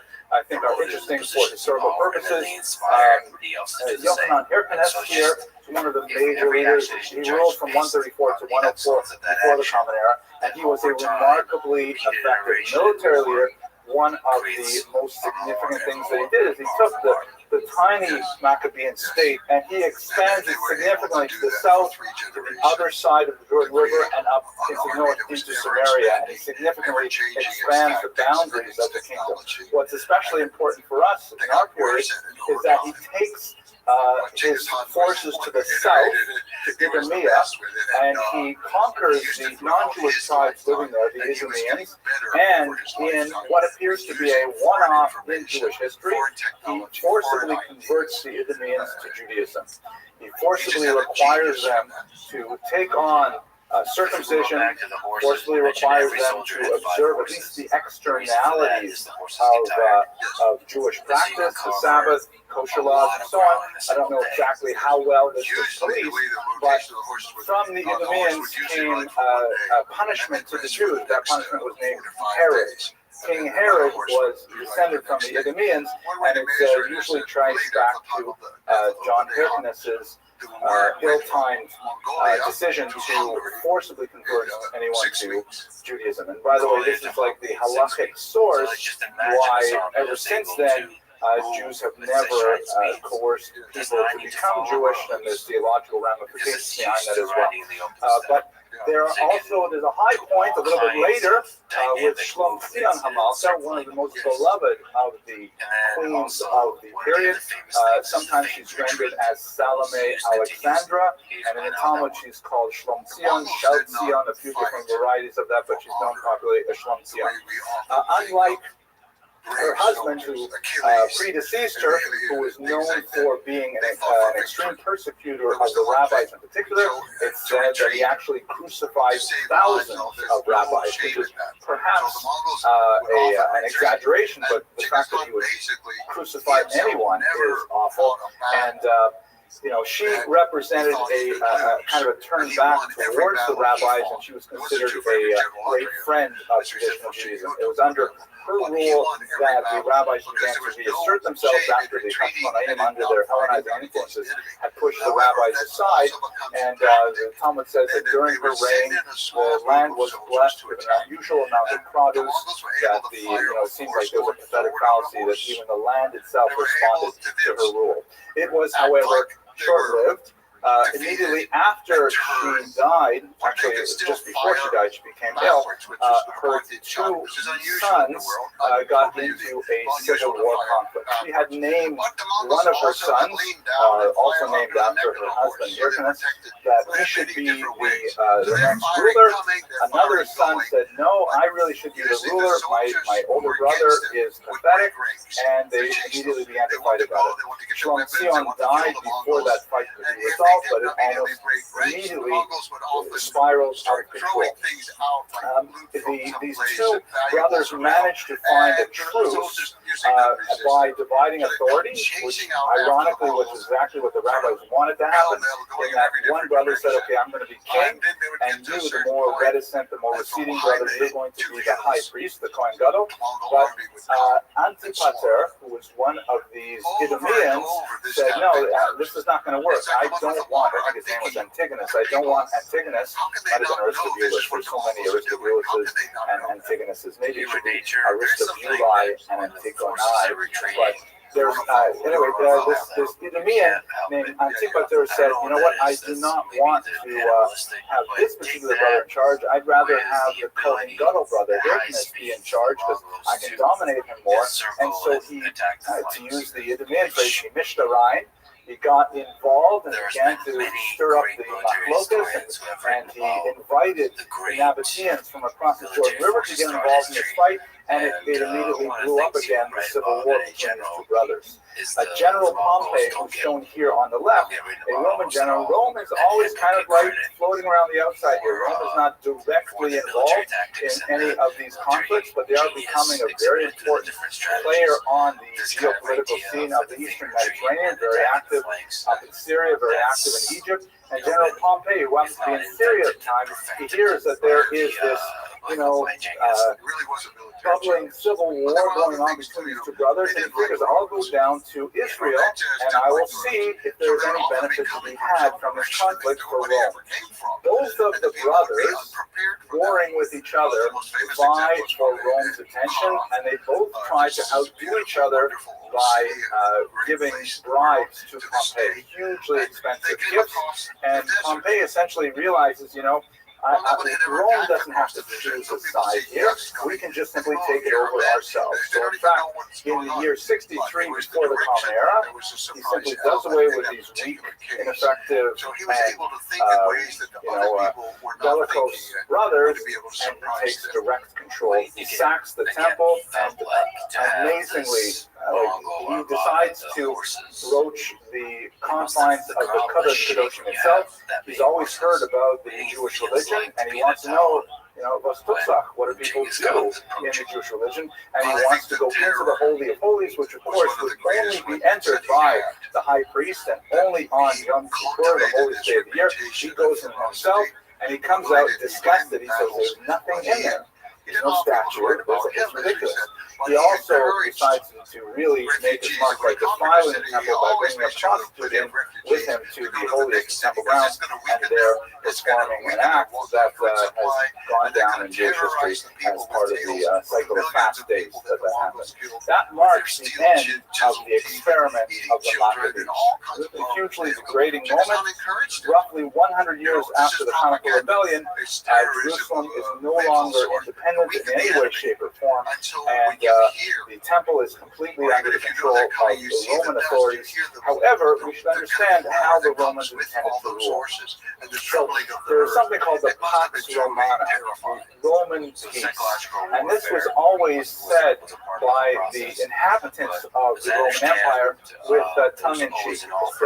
The Romans, their method of governance was really something novel in the historical annals of time, in that they were not specifically interested in dominating the population and eradicating their individualities. Really what they wanted was simply exploit the population in the most effective manner possible, to increasingly take tribute from those lands, to expand their boundaries, and they had no real special interest in destroying any civilization that they conquered.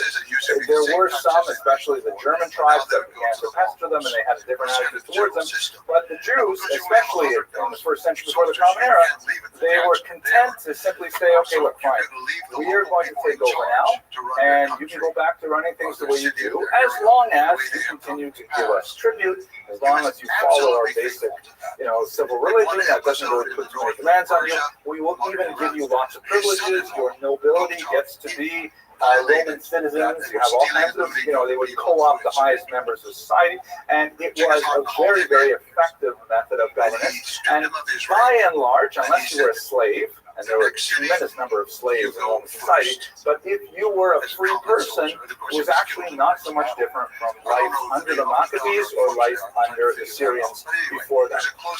We should understand that what we call anti-Semitism today was born around this time. Now, there are some, I'm not going to get into the the hashkafic elements, the philosophical elements, the famous statement of Rabbi Yochai, Esau, son of Yaakov, that Esau hates Jacob.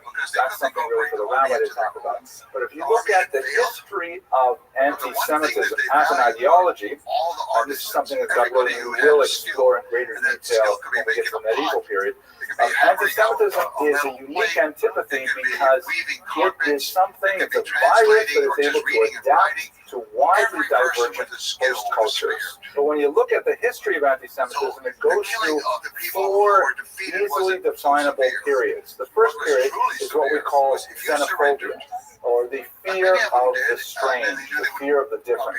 If you look at the numerous anti-Jewish statements that are in the Greco-Roman corpus of literature, they're primarily directed at how the authors are unable to understand Jewish difference. For example, Jews, of course, take off one day a week for Shabbat, which was, a tremendous ratio of days off to days working for most of the ancient world. And so Jews were accused of being lazy. These Jews, you can't get them to work more than 6 days in a row. Then they've got to have a break. And that was considered, that's basically because they didn't understand our culture. Similarly, we were accused of being misanthropic, that is, hating other people, being clannish, because the only way we would recognize other people as Jewish is if they underwent circumcision, for males obviously, and they, conformed to our standards of behavior. That was considered like, what do you mean? We worship all gods here. Why can't you just worship ours as well? Well, and Romans thought that it was like a gesture of kindness and hospitality to simply take the gods of whatever place they conquered and put it in their own temple. And so it was just like, very pluralistic, so to speak. Jews were misanthropic. Jews were clannish and hated other people because we would not extend similarly pluralistic values to other societies. So it's hard to say that the Romans, especially before the Roman-Jewish War of the end of the 1st century, had any special antipathy towards Jews. It was basically a cultural conflict, cultural struggle between Jews and Greeks on the one, the Romans and Greeks on the one hand, Jews on the other. This will change dramatically with the birth of Christianity, as I hope to show you shortly. And I mentioned already the nature of Rome, did this backwards. So what exactly happened to the political life of Jews in Israel? So the Romans, according to their notion of Pax Romana, they basically said, fine, we are in charge right now, but you can keep on doing same old. We will allow you to have your own kings. The only thing is, the kingship is no longer hereditary. Every king must be confirmed by the Roman emperor or the Senate. And we will check the amount of the tribute that you have to pay and so on. So they had kings, and Jewish kings did continue well into the 1st century until the death of Herod, really, shortly thereafter. So these kings were just puppets of Roman authority and completely subservient to it, sometimes called client kings. Okay. One of the most infamous of them, and perhaps the most powerful of these client kings, was the incredible Herod. And I would like to spend a lot of time on him, but I realize that if I even start, we'll go down a road that we will not easily emerge from. Let me just say 2 very quick things about him. On the negative side, he was a bloodthirsty, savage, overly sensual, murderous. I can only think of all kinds of these nasty, awful words to him. He killed off several of his wives. He married 10 of them, by the way. He killed off several of his children. He even murdered his mother-in-law. Maybe I should put that in different order, I think. But he was just paranoid of all kinds of plots behind his back. Actually, his mother-in-law was, in fact, plotting behind his back. But he was a completely brutal individual, very effective leader, though. He developed very close relations with Roman authority, and he wielded his power with tremendous efficiency in the land of Israel. And so he was definitely not favored by the Jewish society as a whole because of his rapacious nature. Just to give you one sense of it, and it's probably the most dramatic, I think, he himself was the Idumean, right? His father was Antipater, who we mentioned earlier, so he came from Idumean stock, and fairly recent Idumean stock, so he always had kind of like, there was a question mark or an asterisk about his appropriate to be the king of Israel. The reason he came to power is because his father essentially engaged in plotting, and then when his father was assassinated, he was able to take control. So one of the things that he did to try to cement his authority is he married one of the last of the Hashmonaim queens, a woman named Mariana. He married actually two women named Mariana. But this one was the last of the Maccabees herself. And he loved her deeply, but was extremely suspicious of her. At one point, for example, when he had to go off on a dangerous mission, he left orders behind that if he falls in battle, he wants no one else to marry her, so she should be killed if news comes back that he has been killed. Of course, the guard, feeling generous, decides to tell Mariamna, so when Herod does survive, he gets back, he kills the guard. Then he later will kill Mariamna himself. But as the Talmud tells us, and Josephus as well, he was so consumed with grief and rage that he had killed his beloved Mariamna that he actually had her body preserved in honey so he could still spend time physically with her after he had killed her. This is the kind of person we're talking about. But on the other hand, he was a great builder of public works. And he dotted the Jewish countryside with amazing physical structures. He built the city of Caesarea on the coast, a new port city with phenomenal, amphitheaters and great ports and all kinds of things like that. He built he's a builder of tremendous imagination. He built up his palace at Masada, an amazing sense of space and placement and architecture. And of course, his most famous achievement, which we revere today, is he renovated the temple. The walls that are form the Western Wall today, especially the higher bricks, are all installed by Herod. Not necessarily a nice guy that we want to remember in a positive light, but nevertheless, he is associated with rebuilding the temple. This is one of the most important of the client kings. He ruled for a long time and had a major impact on the land. And he forms a very important role in Christian history of the period as well. But let us go to the Jewish society. I've kind of spent a lot of time in sort of the royal political history, talking about the heads of society. What about society as a whole? So this is an amazing picture, by the way, by Karl Schleicher, and the title of it is Eine Streitfrage aus dem Talmud, an argument question from the Talmud. I remember my grandmother around time used to have a copy of this on her wall, so when I saw it online, I fell in love with it. Anyways, you have this phenomenon of two Jewish opinions that basically reverberates throughout history. And there are several major groups who are active at this time. The fissures between these groups can be traced back to the earliest Maccabean period, where we already see them beginning to form distinct camps. So let's just go through them very quickly. The first are the so-called Pharisees. The term Pharisee is very well known in the English language, primarily because it is used in the Christian Gospels, where it is a term of opprobrium, where if you don't like someone, you call them a Pharisee, and the term Pharisee is basically synonymous with hypocrite. But the Pharisee is just a translation of the Hebrew term Perushim, which refers to those who separate. And these were the rabbis, essentially. They are the intellectual inheritors of the oral tradition that have become enshrined as our intellectual heroes in the Mishnah, the Talmud, Shammai of Talia and Hillel, Shammai, Rabbi Yehuda Nasi, Rabbi Akiva, all of these people throughout the centuries are members of this particular group.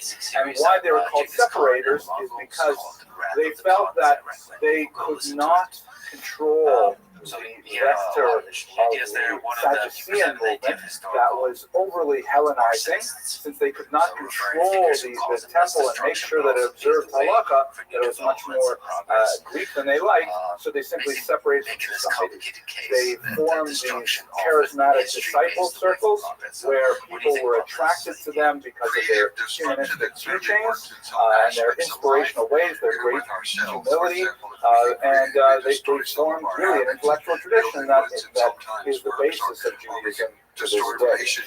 Those are the good guys in the Jewish story, but they are the hypocrites in the Christian story for reasons we shall see shortly. On the other hand, you have the Sadducees. The term Sadducee comes from the term, or the name Sadok, who's one of the early Kohanim, and since they were associated with the temple ritual in particular, they called themselves the Sadukites, or in English, the Sadducees. Now, not all of them were Kohanic by any means, but they were so called because they retained control of the temple's ritual.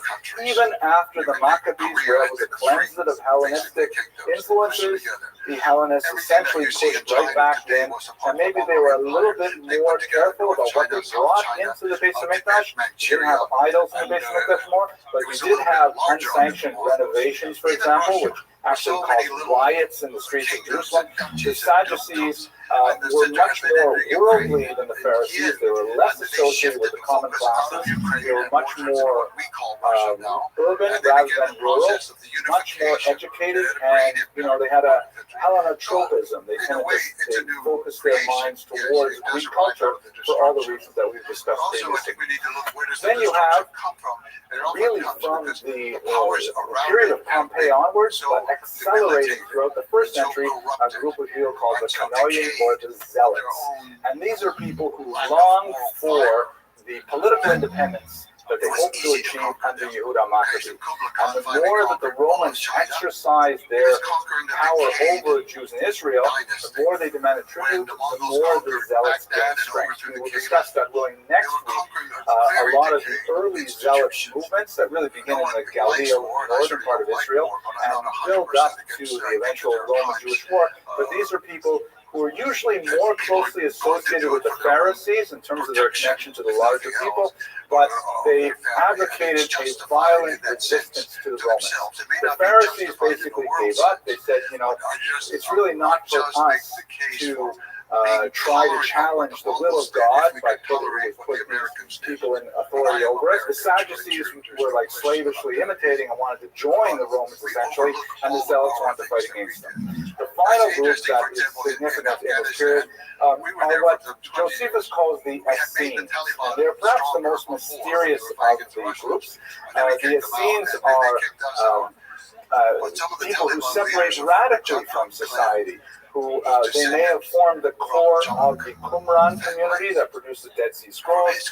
They practice all kinds of bizarre family practices and so on, and they also felt like they were living just on a moment of something like a rapture, that they felt like obviously God is going to send the Messiah any day now, check your watch. It can happen any moment. A lot of the writings left behind in the Dead Sea Scrolls are apocalyptic in nature, very like the world is going to be destroyed in just a few moments, and then these things going to happen, and read like the book of Revelations and things like that. So these are the four major groups, kind of intellectual orientation of the Jews that are all in one big steaming mess in Israel at the turn of the year zero. Okay. Let us now go to the emergence of Christianity and try to understand where exactly this fits into the entire picture. So here's a painting from Marc Chagall. It's ironic, he began in 1938 calling it White Crucifixion. He actually painted quite a few depictions of Jesus on the cross in the immediate pre-World War II era. But it underscores the point that we have to bear in mind that the early Christian movement was all Jewish. Jesus, of course, was Jewish. The apostles are Jewish. Everyone they're speaking to is Jewish. Some of the major debates they're having are intensely Jewish. Like one of the very important questions is, should Christianity be for Jews, emphasizing or and is it focusing for the world as a whole? a And lot of if the you want to say positive it's for the impacts world as a correctly and whole, accurately, so does that mean that if you want to be a good Christian, you also have to keep kosher and observe Shabbat? the brutality, And if you want to say no, you don't have to the observe hell that is war. kashrut and Shabbat So and things like that, can you understand then this criticism? why did God command them in the first place? How do we understand the very role of the Jewish people? Is Christianity a Judaism plus, or is it some radical new departure? These are all really important questions that the early Christian movement were debating at the time. Let us question first, though, who exactly was Jesus? What can we figure out about this person that the Romans called the King of the Jews? So, based on the sources that we have, and here we got to look deeply, of course, at the Christian sources themselves, which are highly problematic. They are not written by direct observers of the life of Jesus. They're written decades, sometimes even centuries after the life of Jesus, perhaps based on the kernel of representation from actual witnesses, however, and we try to glean some kind of content about what's the historical reality of this individual, what did he stand for, how did he relate to his peers, and so on. And what we see, for example, when you look at the Gospels, there are 4 Gospels at the beginning of the Christian scriptures. The first 3 are called the so-called synoptic Gospels because they basically are a synopsis of each other. Meaning if you lay out the events described in the books of Matthew, Mark, and Luke, you can basically make 3 running columns. There are some difficult contradictions between them occasionally. That's the stuff of lots of Christian theology. But in other words, the first 3 more or less hang together. The fourth one, the Gospel according to John, is radically different. It's believed to be written quite a bit later, and it has a much more strident anti-Jewish tone. In fact, one of the things you can see in the Christian scriptures is that Jews progressively come across worse and worse as you move towards the later books of the Christian scriptures, and that's possibly a reflection of the growing gentilization of the Christian movement. In the beginning, everybody's Jewish, we're having a Jewish discussion, we're having an argument within the family, but as you move on a few generations, more and more non-Jews join this new Christian movement, and then it becomes more of like an us versus them. And that us versus them, the Jews are someone else, they're not us Christians, that leads to much more hostility. But when you look at the Synoptic Gospels, for example, you see that Jesus often has fairly intense, difficult discussions with the Pharisees in particular. And they argue about things like, when I first read it, I was thinking to myself, how can Christians probably read this and understand it properly? One of the things the Pharisees approach Jesus with, and they ask him like a really pointed question, they say, is it true what we're hearing, that you and your followers do not wash your hands before eating? So if you are familiar with Orthodox Jewish practice, obviously what are they talking about? Right? Ritual washing of the hands, that you've got to wash your hands with a particular kind of vessel, and it's got to be so much water, and it's before certain kinds of foods, and it is a rabbinic enactment, which means you're obeying the authority of the rabbis. Rabbi Akiva, for example, famous during the Talmud, when he was once in prison and he only had a small amount of water, he had to decide, should I drink it or should I wash until he died? He chose to wash his hands rather than transgress the rabbinic decree, to give you a sense of like how attached you were to the rabbis. And so what they were asking him is really, do you recognize the authority of the rabbis? And they give the example of washing hands. But if you're not familiar with that, you're thinking to yourself, what is this? Were the early Christians like unsanitary or something? They didn't wash their hands before eating. What does wash your hands before eating? Everybody does that. But that's the kind of intense debate that would go on that gives you a sense of how they would disagree with you. Another debate that's really prominent in the Gospels is Jesus' miraculous healing on Shabbat. Right? Like, why is it that the rabbis are so upset that he's healing people of various demons and leprosy and blindness and things like that on Shabbat? And so the way to understand that is you really have to penetrate the laws of healing on Shabbat. And there's much more to say here, but we are running out of time. The nature, the intensity of the debates of the Pharisees indicates that Jesus himself is closest to the Pharisees of all the other groups. Heavily influenced by, for example, Hillel.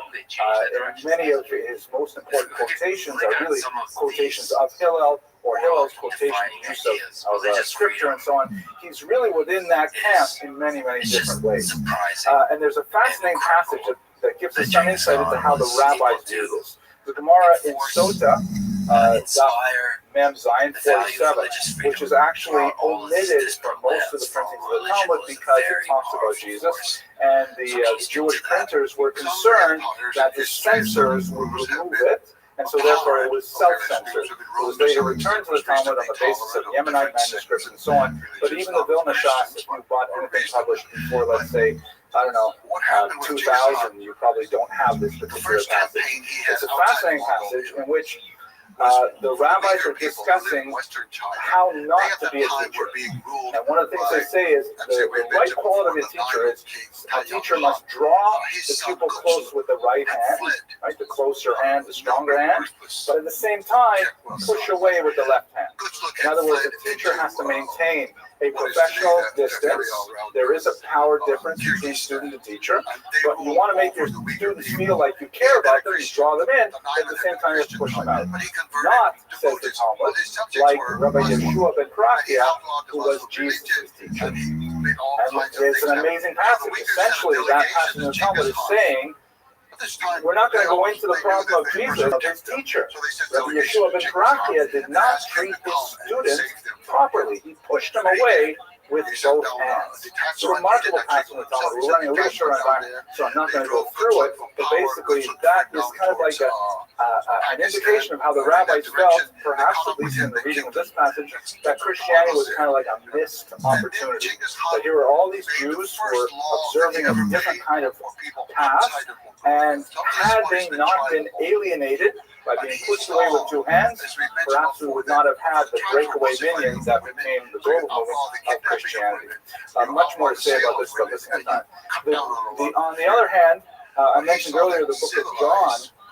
The book of John has some of the nastiest passages regarding Jews. Jews are referred to as the children of the devil, just like the devil is the father of lies, so too are you liars, for example. Refers to the synagogue of Satan.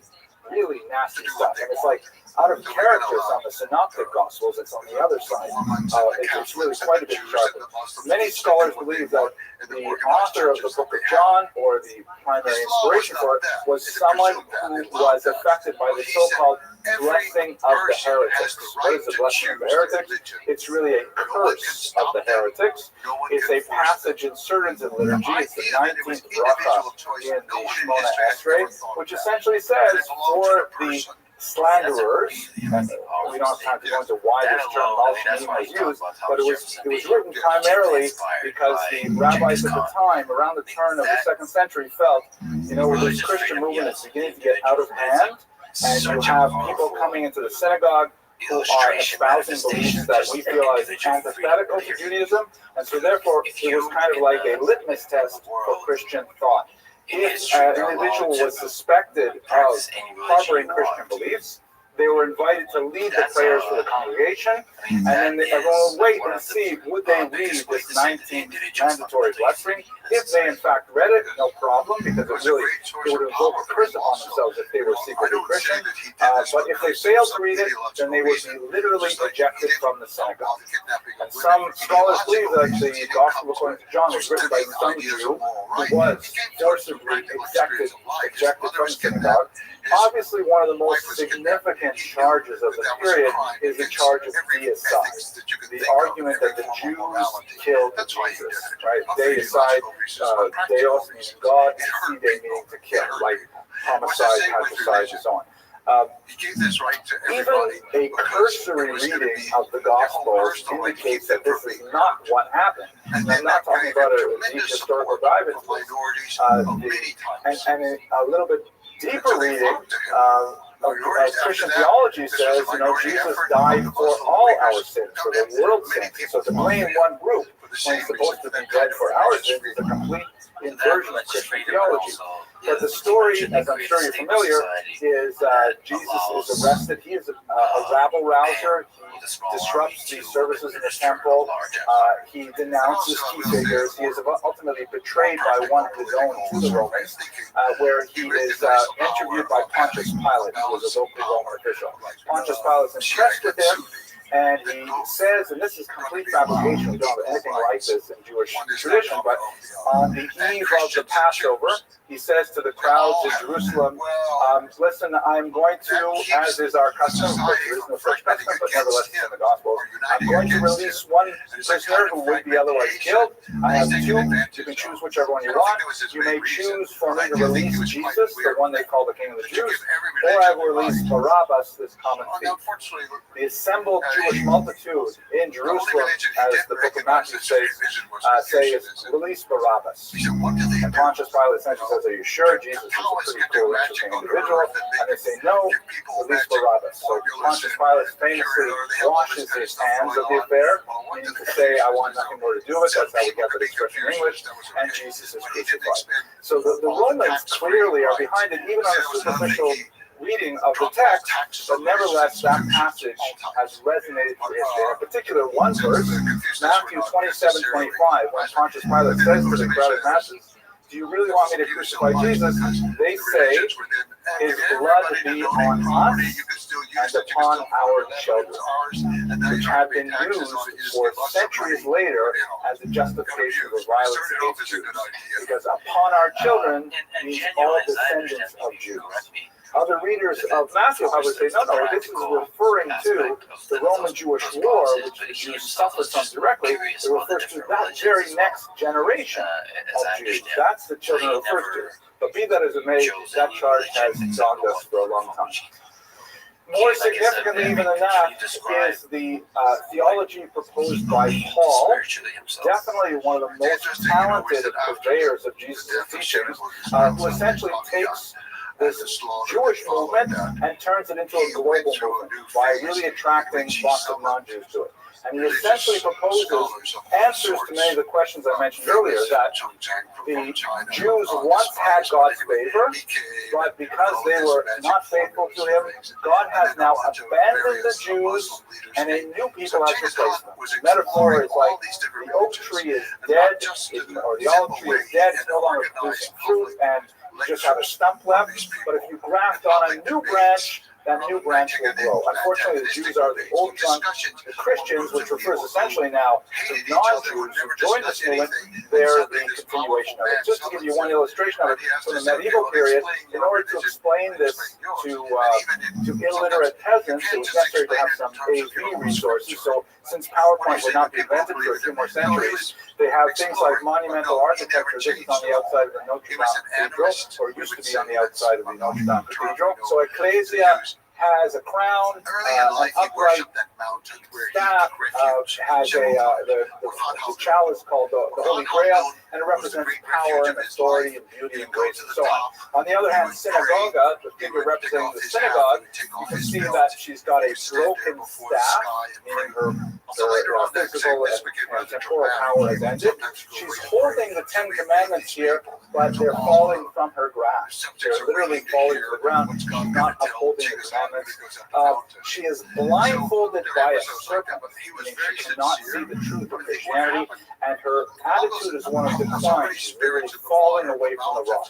This dyad of Ecclesia and Synagoga was repeated literally hundreds of times in Christian art. Here's another example from Verb in Germany, the 14th century. This one is just incredibly bizarre. It's obviously a stained glass window. Here's the Ecclesia. You can see the crown and so on, the upright staff, the golden chalice there. She's riding on a tetramorph, which is like a mythical beast of representing the four beasts of the book of Ezekiel. And she has a hand descending from heaven, fixing the crown on her head, indicating very clearly divine approval. On the other hand, Synagoga is riding on a mule, a sterile animal, she is holding well, there's so many details here, but you see the broken staff, you see the crown falling from her head, you see the blindfold. Here's my favorite detail, and there's a sword descending from heaven, entering the top of her skull, which pretty much says the message that, God no longer favors the Jews, God has now replaced them with the Christian people. And this is essentially Paul's message that is incredibly powerful and has very negative impact on Jewish history right up until the 20th century in particular. Many of these things were not really reevaluated until the 1960s with Vatican II. At least in the Catholic movement. Now, that does take us to the end. I'm sorry for keeping you a little bit long. Reflecting on the survival skills of the Jews during this period, we didn't do so well. We had temporal power, and we pretty much wasted it. The only movement that was ultimately successful was the movement that drew away from temporal power, the movement of the Pharisees, and we're all sitting in this room here today because we recognize the eternal values of the Torah itself are really what preserve the Jewish people and propel them into the future centuries. I look forward to speaking with you next week when we'll look at the tumultuous first century through the Bar Kokhba rebellion. Thank you for your attention. You have your scriptures, and you don't live by them. We have our spirits and our shamans and our drums, and we live by them. And I think it's true. It's just throughout this conversation. Tonight, we're going to be talking about the Talmud, the origin of the Talmud. Lost everything, right? Lost, just had the hardest of lives. Is now. Social, political, and of course literary origins. And this is one of those topics that brings out all the crazy people. I'm looking around the room now. I see there are no crazy people who are actually present. That's why we have security, so I'll have to give them a thank you. On the internet, I know I'm going to have a lot of crazy people. So before we actually talk about the Talmud, we're going to basically focus on the 3rd through the 5th centuries of the Common Era. I want to jump ahead a little bit to the 13th century to talk about why is it that the Talmud brings out all the crazy people. So it really goes to this man here, Pope Innocent III, kind of an ironic name because he was one of the harshest popes when it comes to promulgating anti-Jewish legislation. This bas-relief on the left here is actually a sculpture by Joseph Kislevsky from the year 1950, and it is part of a series that's on display in the Capitol House, U.S. House of Representatives, 23 great lawgivers. So Pope Innocent III, a great 13th century churchman, is actually one of the 23 great legislators of the entire world. What's his connection specifically to Talmud? So there was an apostate named Nicholas Doner who started a trend. It actually goes back a little bit before him, but he innovated the addition of the Talmud to the story. This is a Jew who hoped to make a career for himself by converting to Christianity and then essentially telling tales out of shul to the church, which was something of great interest to Innocent III. In particular, he was fascinated with the question is, how is it that 12 centuries after the foundation of Christianity, the Jews still maintain their ancestral faith? How is it possible that they have not converted to Christianity? After all that they have done to convince the Jews of the error of their ways, they still maintain steadfast in their faith. So Nicholas Donen approached the Pope and essentially said, the reason is because you're missing a huge document that regulates Jewish life, perhaps more than any other, perhaps even more than the Torah itself, and that is the Talmud. It's a massive compendium. It takes up about this much shelf on my bookshelf in a regular size edition. It's written in Aramaic, which is the language which is basically closed to the church. The church spent a lot of time in Greek and in Latin, and to a certain degree in Hebrew, but not so much time in Aramaic. And it's highly arcane. It takes years of training to be able to crack the code of how the Talmud is written. It's a very compact, difficult to craft style. And he says the thing is, the Jews have been studying this Talmud, and they study it from a young age. And as a result, by the time they get to the age where they may be open to the teaching of Christianity, it's too late already. They have been poisoned by the Talmud. And therefore, Pope Innocent III, what you have to do is get involved in Talmud study and Talmud regulation. And in fact, this is what happened. Innocent III got very interested in the Talmud, and when he found out as much as he could about it, his sources of information, of course, are Jews like Nicholas Dolan himself, who claimed to have some understanding of the Talmud, often very patchy and faulty and clearly tendentious in his rendering of Talmudic text. But Innocent III said, that's it. We definitely have to deal with this Talmud. It's really at the root of our problem of Jews not converting. And in the Fourth Lateran Council of 1215, which was a major gathering of churchmen, he passed a lot of church legislation. He introduced to the world the infamous Jewish badge. Here you can see a medieval version. It was not always the version that we're used to from, unfortunately, the 20th century. It sometimes was the two tablets of the law, the rounded top, which is more of a Christian style, or you would often see, especially in France, the ruelle, little round circle here, which helpfully identifies the people burning at the stake as being Jewish. And of course, it eventually mutates to the 20th century version of the Yehuda badge used by the Nazis. This all goes back to Innocent III, and it goes back to Nicholas Dolan, which takes us back to the Talmud. The Talmud has this kind of attachment in the minds of many anti-Semites as the reason why the Jews are so obstreperous, why the Jews have some kind of, as they argue, some kind of secret cabal to dominate the world. And, this is really why it tends to bring out the crazy people. And speaking of crazy people, I want to introduce you to one more classic crazy Talmudist, but a fascinating one. Some of you were here on a lecture when we spoke about this much greater length, but I'll speak about it briefly right now. In the late 17th century, there was a man named Johannes Eisenmenger. Unlike Dolan, who was a Jew who converted to Christianity, Eisenmenger was a Christian who was attracted to Judaism. He spent 19 years studying Judaism. He converted. He went through all Shas, went through the entire Talmud, all Midrash. He married, he had children. He was completely integrated into the Jewish life of Northern Europe. He actually studied with the chief rabbi of Amsterdam. And then, after 19 years of intense study, he came out with this massive, scurrilous volume, 2,000 pages long, called Judentum's Entdecktes, which means Judaism Unmasked. Here's what it looks like on one edition. It's a brick of a book, and it is a fairly scholarly tome in which he painstakingly goes through every single tiny passage anywhere in the Talmud, in rabbinic midrash, in any of the sectas, the varieties, every single document you can find. Anything you could possibly twist to make the Jews look bad, he included in here. Contrary to popular perception, he did not misquote, but he frequently mistranslated, always skewed it in his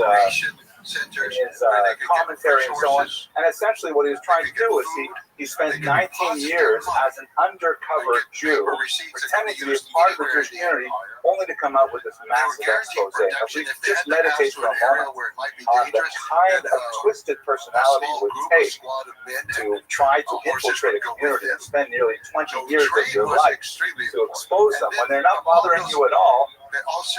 These are the kind of crazy people that are attracted to lectures that say Talmud on YouTube. And of course, by the way, it was translated. It's available on Amazon.com even now under a slightly different title. But this is one of the most notorious anti-Semitic, anti-Talmudic tracts. And it is the root and basis of virtually every anti-Semitic slur that we have in modern anti-Semitism today. Eisenmenger really wrote the Bible, he wrote the Bible on anti-Semitism, and he drew very heavily from the Talmud. So the Talmud is not an ordinary book by any means, and unfortunately one of the metrics by which we have to understand the Talmud is that it has an outsized view in the minds of anti-Semites as the reason why Jews are so different and, in their minds, so dangerous. Okay. Let me move on from this kind of preface and let's go back to our history. So the sources for tonight's talk, a little bit difficult. we will get much easier with sources as we move towards the medieval period. But basically, primary source in particular, we have the Talmud itself. As we mentioned in previous lectures, the Talmud is not a history book, but it has a ton of history information in it, and you have to sort of read it sideways to penetrate what it is saying historically. But it happens to be pretty much our best source for how the Talmud came to be. Much like Josephus, we are held hostage to Josephus for the first century. We're held hostage to the Talmud for the history of the Talmud. And that's problematic from a historian's perspective because, we really like to have multiple perspectives on any given event to be able to try and determine if there's any bias in the source itself. But nevertheless, we will rely very heavily on the Talmud for our material today. We also have some really good secondary analyses of Talmudic history that are quite old. Perhaps the most important of them is the so-called Deret de Rabbeinu Shvira Gaon. This was written a few hundred years after the Talmud by a noted Talmudist, Shvira Gaon, and it is the first real sort of a historical look at how the Talmud came to be. Not written with the standards of modern historiography, but nevertheless pretty solid and giving us a lot of information that helps bring things into focus on the Talmud. We will also have a similar kind of document written by Maimonides. Does this look familiar to you? Right. This is also in the House of Representatives.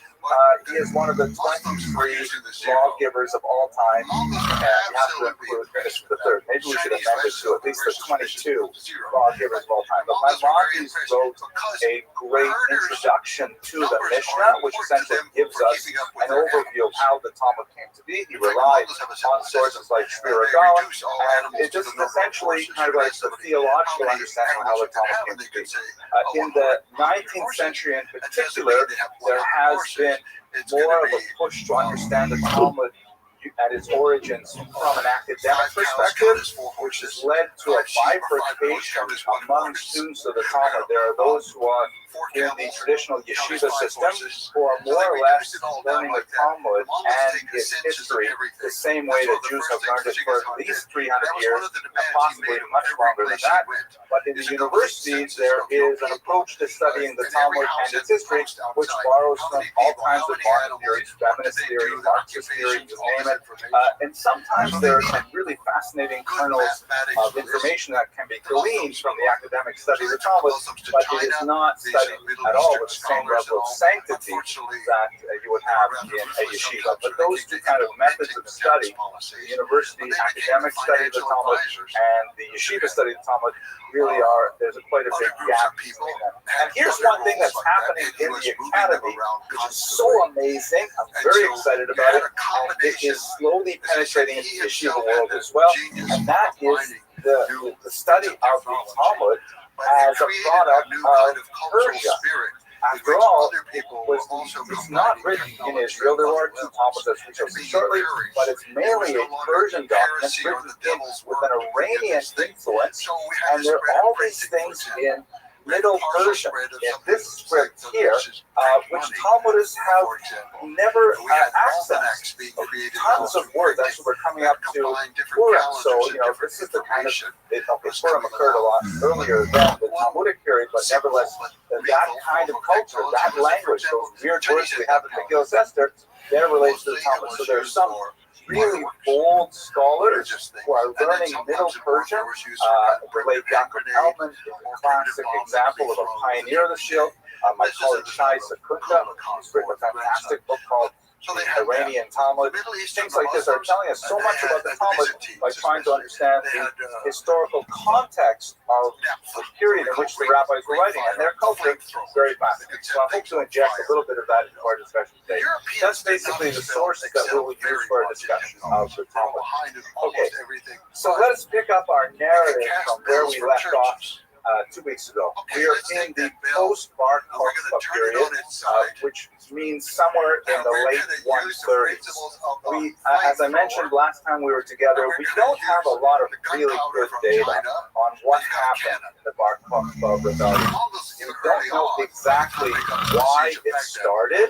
We have some amazing new materials that we've discovered in the last few decades, archival or actual primary documents like Bar Kokhba's letters to his generals, things like that give us a lot of information about the kind of personality he was, but we have a lot of blank spots about the actual rebellion itself. We do know, however, that he was widely regarded by the rabbis as a potential Messiah. He called himself Nasi Israel, the Prince of Israel, very large title, and in fact, Rabbi Akiva himself felt that Bar Kokhba could have been the Mashiach, the Messiah. We'll come to that in a second.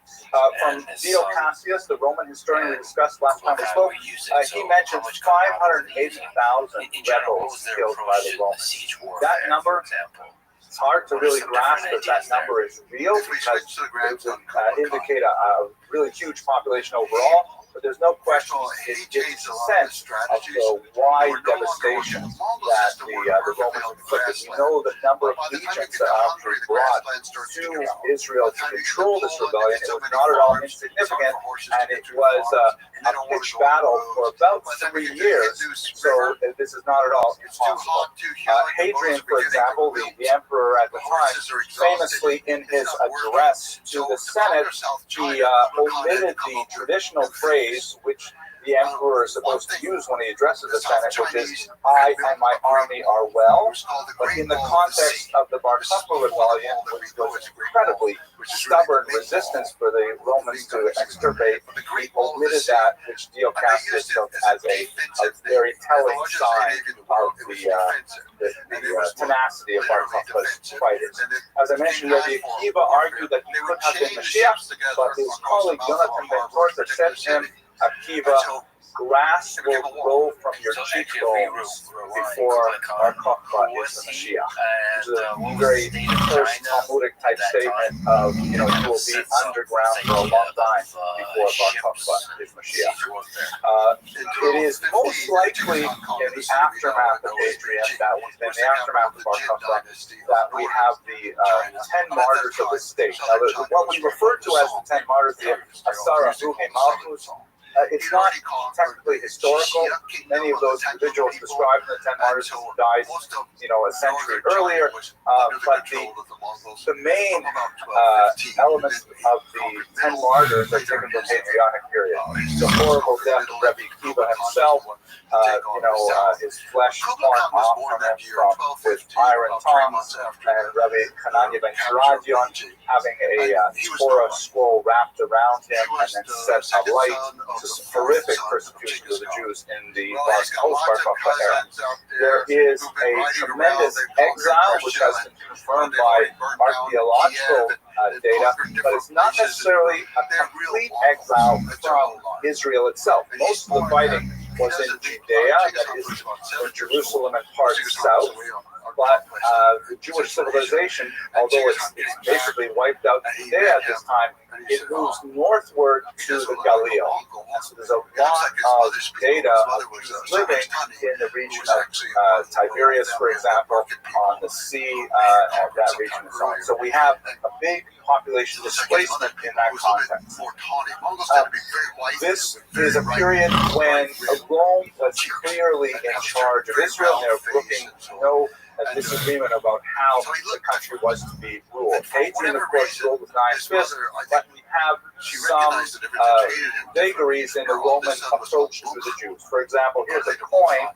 I'm sorry, it's going to cut off a little bit here, but it has on the right the text, Christi Judaike Calumnia Sublata. And it was issued by Nerva, who reigned between 96 and 98. What are we talking about here? You'll recall that in the context of the destruction of the temple, one of the things that Vespasian instituted was he took the Achatzitza shekel, the annual tax that Jews gave for the upkeep of the temple, and he redirected it to the temple dedicated to Jupiter in Rome itself, which was a hated tax that the Jews, they were very happy to pay the money, the shekel going to their own as much as anyone was happy to pay a tax.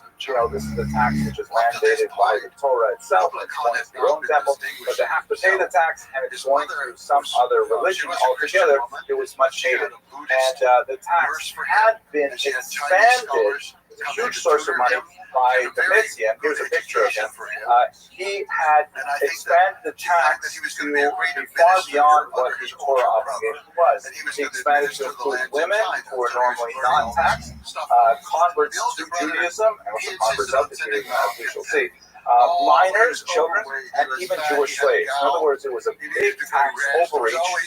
Normally, it would just be men, I believe, from the ages of 20 to 60, if I'm not mistaken, that would have to pay the tax.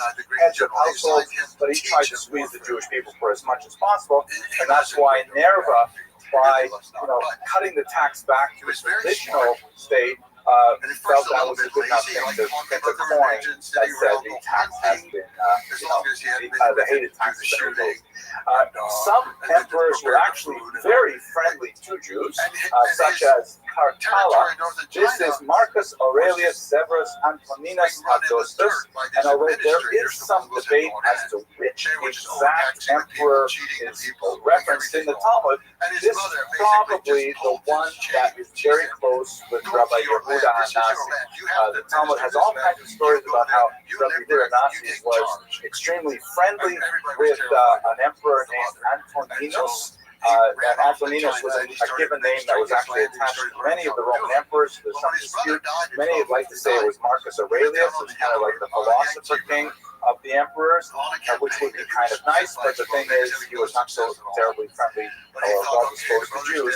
Caracalla is most likely the emperor that most scholars identify as the Antoninus. But you do have some of these emperors who are actually positively inclined towards the Jews.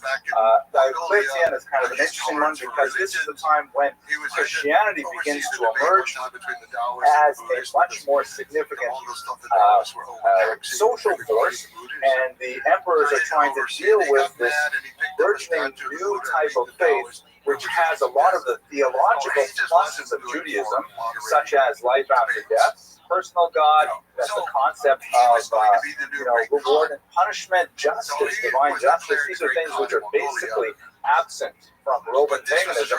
So Christianity was promoting all of these great ideas without the high opportunity cost of becoming Jewish, specifically circumcision, observing the Sabbath, keeping kosher. So Christianity was actually growing significantly over this time. This becomes especially important under Constantine, who is the first Roman emperor to adopt Christianity and to formally accept it as a state religion. This occurs in the early 4th century and marks a turning point for the Roman Empire, and as you would assume, a turning point for Jewish history as well. So at this time, people like St. John Chrysostom, the so-called golden tongues, and that's what Chrysostom means, golden mouth, Augustine of Hippo and others, who shaped Christian theology vis-a-vis the Jews.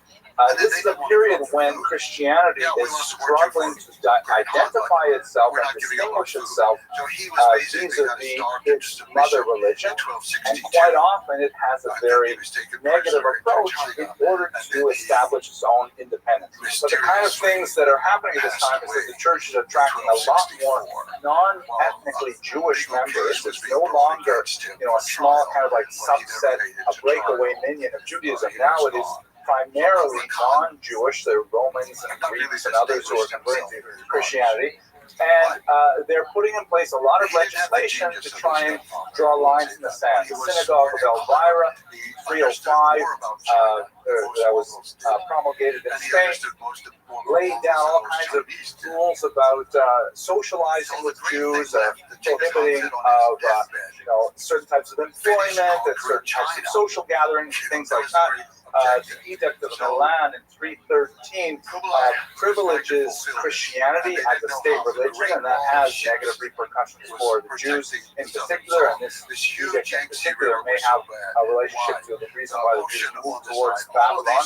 And then finally, the Council of Nicaea in 325 very important council because lots of really key decisions were made for Christianity, such as no more Shabbos on Saturday. Christians now worship Shabbos or observe Shabbos on Sunday. Now you can imagine just the fact that you have to say that. That means that until 325, there was an element of confusion. They know that the Sabbath is somehow important, but they don't know how to observe. What do you do? How do you honor the Sabbath? What is it? So I guess have a look at the Jews, right? The Jews have a model for observing the Sabbath, and so you had a lot of backsliding of would-be Christian converts who were looking to what's in their Goldstein's backyard on Shabbos, and they were adopting it. John Chrysostom was very unhappy about that. So the Council of Nicaea did things like say, okay, for sure, no more Saturday Sabbath. Of course, there are Christian sects that do observe Saturdays the Sabbath, Seventh-day Adventists, for example, but that's quite a bit later. Another key thing is unhooking Easter from Passover. Like you can't have, because it's just too close a connection, and it draws the Christian mind away from Christian ideas towards Jewish practices. So the Council of Nicaea, very important line in the sand that says, look, we're Christians, they're Jews, we do things differently, and so on. Key development. Okay, now let's move to the Babylonian diaspora. Jews started moving to Long Island. The elephants are running wild. Okay, now they started moving out here to Babylon. I've given you just one place marked where the city of Babylon was. There's a region called Babylonia that is the Mesopotamian region, basically between the Tigris and the Euphrates River, a place of ancient civilization, goes all the way back to Sumerians, hundreds of years before the period we're talking about. And Jews, of course, as we discussed in previous lectures, have been living there since at least the 6th century before the Common Era. We're now, let's say, in the year 200. 219 is a key date when Rav comes from Israel, a rabbi named Rav, and sets up shop in a place called Surah in 219. So we're really quite late. Jews have been living there for 800 years. So let's put this in context. Jews have been living in America at most for, 400 years? Not quite 400 years, right? 1654, first years here. So they were living in Babylon twice as long as Jews have been living in the United States. Can you imagine how many kosher Chinese restaurants were already there by the time the Jews traveled there? Let's have sushi for sure. Let's have a good look. Sushi in Sushan, which is in that region. So let's have a look. You can see in this satellite map of something distinctive. There's arid regions, particularly to the south and the west, and also to the northeast, where it begins to become a little more mountainous. That's because there are these two big rivers, the Tigris, the Euphrates, and the Tigris. In Hebrew, the Sidekta and the Frat. They flow from the mountains up in Turkey down to the Persian Gulf, and it's a heavily irrigated, regulated area, and with this constant flow of nitrogen-rich silt from the mountainous regions, it's always been a very fertile area, and that's why it is settled so long. Here is a map that gives you a better sense of what those rivers look like. Here's the Euphrates to the south, Tigris to the north, and this cluster of towns here is where the Jews primarily settle. Some of them are so famous in yeshivas, places like Surah, Petita, Machasia, Machosa. These are like, they're huge in the Jewish mind, in Jewish geography, but in reality, they would be something like, Inwood and Cedarhurst, Woodmere for sure. You have a really large place, but they're not large settlements. Nevertheless, they have huge outsized impact on the Jewish mind. Much like shtetls in Eastern Europe, where they made Radin, it's a tiny little shtetl with like one street, and yet Radin becomes such a huge thing in the Jewish mind. But this is where the Jews were primarily settling, especially after the Edict of Milan in the year 313. Jews are moving in here. Now let's talk about the Talmud itself. What exactly is the Talmud? Well, basically, it is a commentary on the Mishnah, which we discussed a couple of weeks ago. Mishnah is essentially a document of what's called oral Torah. According to traditional Jewish theology, God gave Moses the written Torah, the first 5 books of Moses, and God gave him also an oral commentary that was handed down teacher to student for many centuries until it was finally codified by Rabbi Yehuda Nasi sometime around the year 200, primarily as a response to the devastation of the Bar Kokhba revolt. As we discussed, because Jewish civilization was falling apart in Israel, incredible persecution, the destruction of Jewish centers in Judea, the move to the Galil, and the move much further to places like Babylon, Yehuda Nasi said, you know what, we must record this in a document form, and that becomes the Mishnah. It was not widely circulated, most likely, as an actual document like we have books today, but nevertheless, it did acquire a canonized status. It was heavily memorized, ritually memorized, actually, and repeated in study sessions, and it became a core document. But the Mishnah itself, as a text, is a very difficult document to study. It is not a long code like we would expect a long code to be structured. It barely, for example, offers definitive statements of what is prohibited and what is permitted. It offers the record of various rabbis' opinions, and then often leaves it up in the air as to which opinion is correct. Why are we mentioning an opinion that we don't follow? Why are we mentioning dissenting opinions at all? And sometimes it veers off to statements of philosophy, statements of theology, but it's not a simple law book in any way. And this seems to be quite intentional because it's a book that invites debate and discussion. So in order to study the text itself, you must engage in the text with a study partner, with a Rebbe, someone more experienced in the text, and it is the discussion itself that produces the conclusions. It is intentionally, what's the right word? It's intentionally opaque. It is designed to involve human interaction with the text. This human interaction ultimately becomes the Talmud. The Talmud is the discussion that is occasioned by the Mishnah. It takes place over hundreds of years, as we shall see in the next group of slides, and it is essentially a long discussion involving literally 2,000 rabbis over a wide geographic area, all trying to figure out what the Mishnah means. There were 2 of these documents written. One of them was composed somewhat earlier in the northern part of Israel, most likely in Tiberias and a little bit in Caesarea, and that's called, incorrectly, the Jerusalem Talmud. It is also called the Palestinian Talmud, which, is another term that's somehow misleading, but it was the Talmud of the land of Israel. That was composed basically as a commentary on the Mishnah. This material was taken back and forth to the sages who were living in Babylonia by the people called the Nefute. Nefute means those who go down, right, which is in Aramaic the opposite of Aliyah.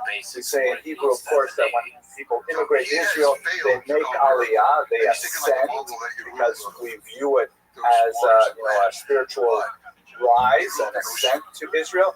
And those who leave, we call them Hebrew Yordim, which is a derogatory term.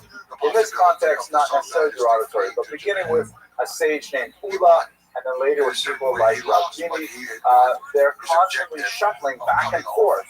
They're bringing the discussions that were happening in Israel to the sages in Babylonia, and the Babylonian sages are talking about them, and sometimes they go back and bring back materials to Israel, and there's a cross-fertilization of what's happening in Israel and the transplantation of many of those ideas into Babylonia. Now, for various reasons, primarily political and social in nature, the communities in Israel begin to decline, and they decline earlier than the Babylonian communities. So the Babylonian communities kind of take over from Israel, and they create a second Talmud called the Babylonian Talmud, ironically, that is kind of like an improved version of the Jerusalem Talmud. There are significant differences. The Babylonian Talmud is somewhat larger.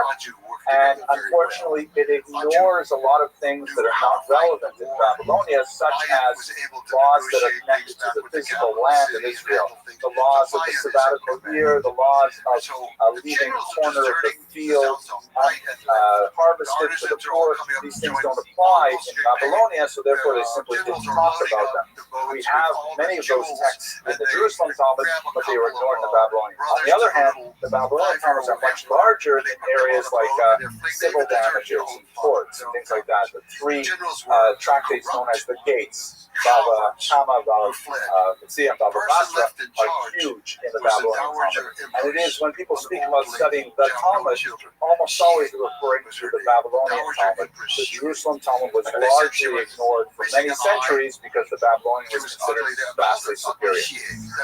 The main figures that are creating this Talmudic environment are Rav, who I mentioned, came from Israel in the year 219 and established himself in Surah, which is one of these towns on the rivers, and then another rabbi named Shmuel, his study partner, who moved not too far away to Naharda, and his student Yehuda, Rabbi Yehuda, who moved to Pumbedita. These are perhaps the three greatest centers of Talmudic study in Babylon.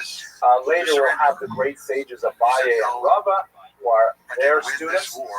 There is, by the way, when you study the Talmud, because it is a rather timeless type of a document, conversations will take place between someone who passed away generations prior to a later rabbi, as the later rabbi will try to engage with the thought of someone who lived 100 to 200 years before him. And so it's kind of like a timeless document, but in order to understand the literary archaeology of the document, you have to have a sense of which generations these rabbis appeal to. The Talmud itself is actually called the Discussions of Abaye and Rava because they discuss it more than anyone else in the entire Talmud. So what is it? Let's have a quick look at a typical page. For those of you who have spent more than 15 minutes in yeshiva, I apologize if this will be a repetition, but I think for many of you in the room who may not have engaged the Talmud, this is worthwhile. Here's a color-coded map of the first page of Talmud, just to give you a sense of what it feels like to study it. The red box here, labeled A, is actually the Mishnah.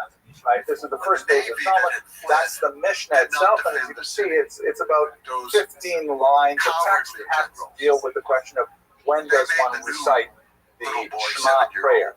Then this label B here, the sort of yellow color, that is the Talmud itself, also known as the Gemara. The rabbis actually tried to avoid using the term Talmud in the medieval age because it had been so excoriated by the church and Nicholas Donen, that they thought by referring to it by its Aramaic term, Gemara, they would hopefully avoid some of the repercussions. But those two terms are synonymous.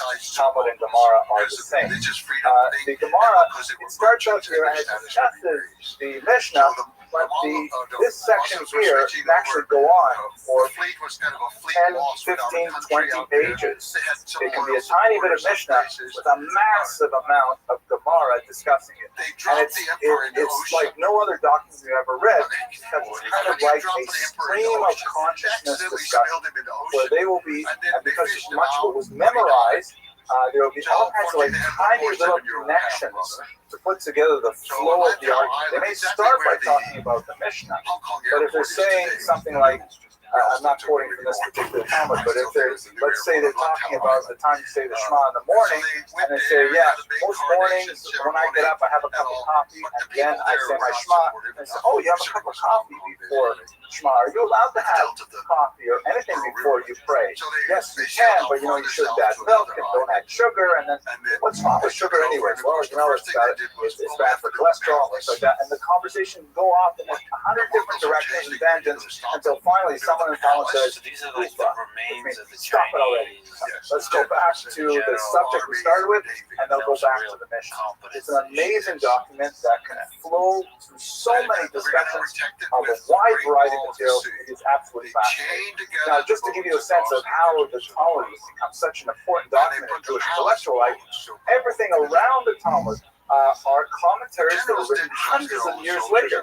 If the Talmud here was written, let's say, between the 3rd and the 6th century at the outside, so we have over here C is Rashi, who's written in the 11th century. We have Tosfos, written by a group of scholars till the 14th century. Rabbeinu Hananel, also from about the 10th century, if I'm not mistaken, North Africa. And you'll have commentaries all the way up to the 18th, 19th, and even 21st century on the page. It is literally engaging with the greatest, most penetrating mind of the Jewish people ever since the Talmud was engaged. It's an amazing experience to examine their thought and to engage in it in a dialectic like the Talmud. Absolutely unparalleled intellectual experience. Looking at a modern edition, I like to use this particular edition myself, the Koran Talmud, which this is the English translation. I use the Hebrew edition, which was originally authored by Rabbi Steinsaltz, has a modern commentary on it. So you can see in this particular edition, it's really cool because it has like pictures and maps and archaeological information, all that sort of stuff that I find really fascinating myself. And I'm going to put in a plug here for all my own projects. I'm sure many of you maybe follow this Jewish History in Daf Yomi. It's on this website, alldoc.org, where I essentially do that kind of thing, where I find something historical on every single page of Talmud. It's a 7-year project organized by the Orthodox Union. 2 to 5 minute videos. I have so much fun doing it. Okay. And that's what the Talmud is like. And that was created primarily in Babylonia between the year 200 and about the year 500. An absolutely phenomenal intellectual achievement that has in many ways charted the course of Jewish life ever since. Now, let's just think about what kind of stuff goes on there. We should remember, by the way, this is a beautiful mosaic from a synagogue, 5th century synagogue in Kukum, Israel. And it shows on this is probably the encounter of Shimon HaTzadik with Alexander the Great. Shimon HaTzadik here on the left, Alexander the Great on the right, still kind of Byzantine art.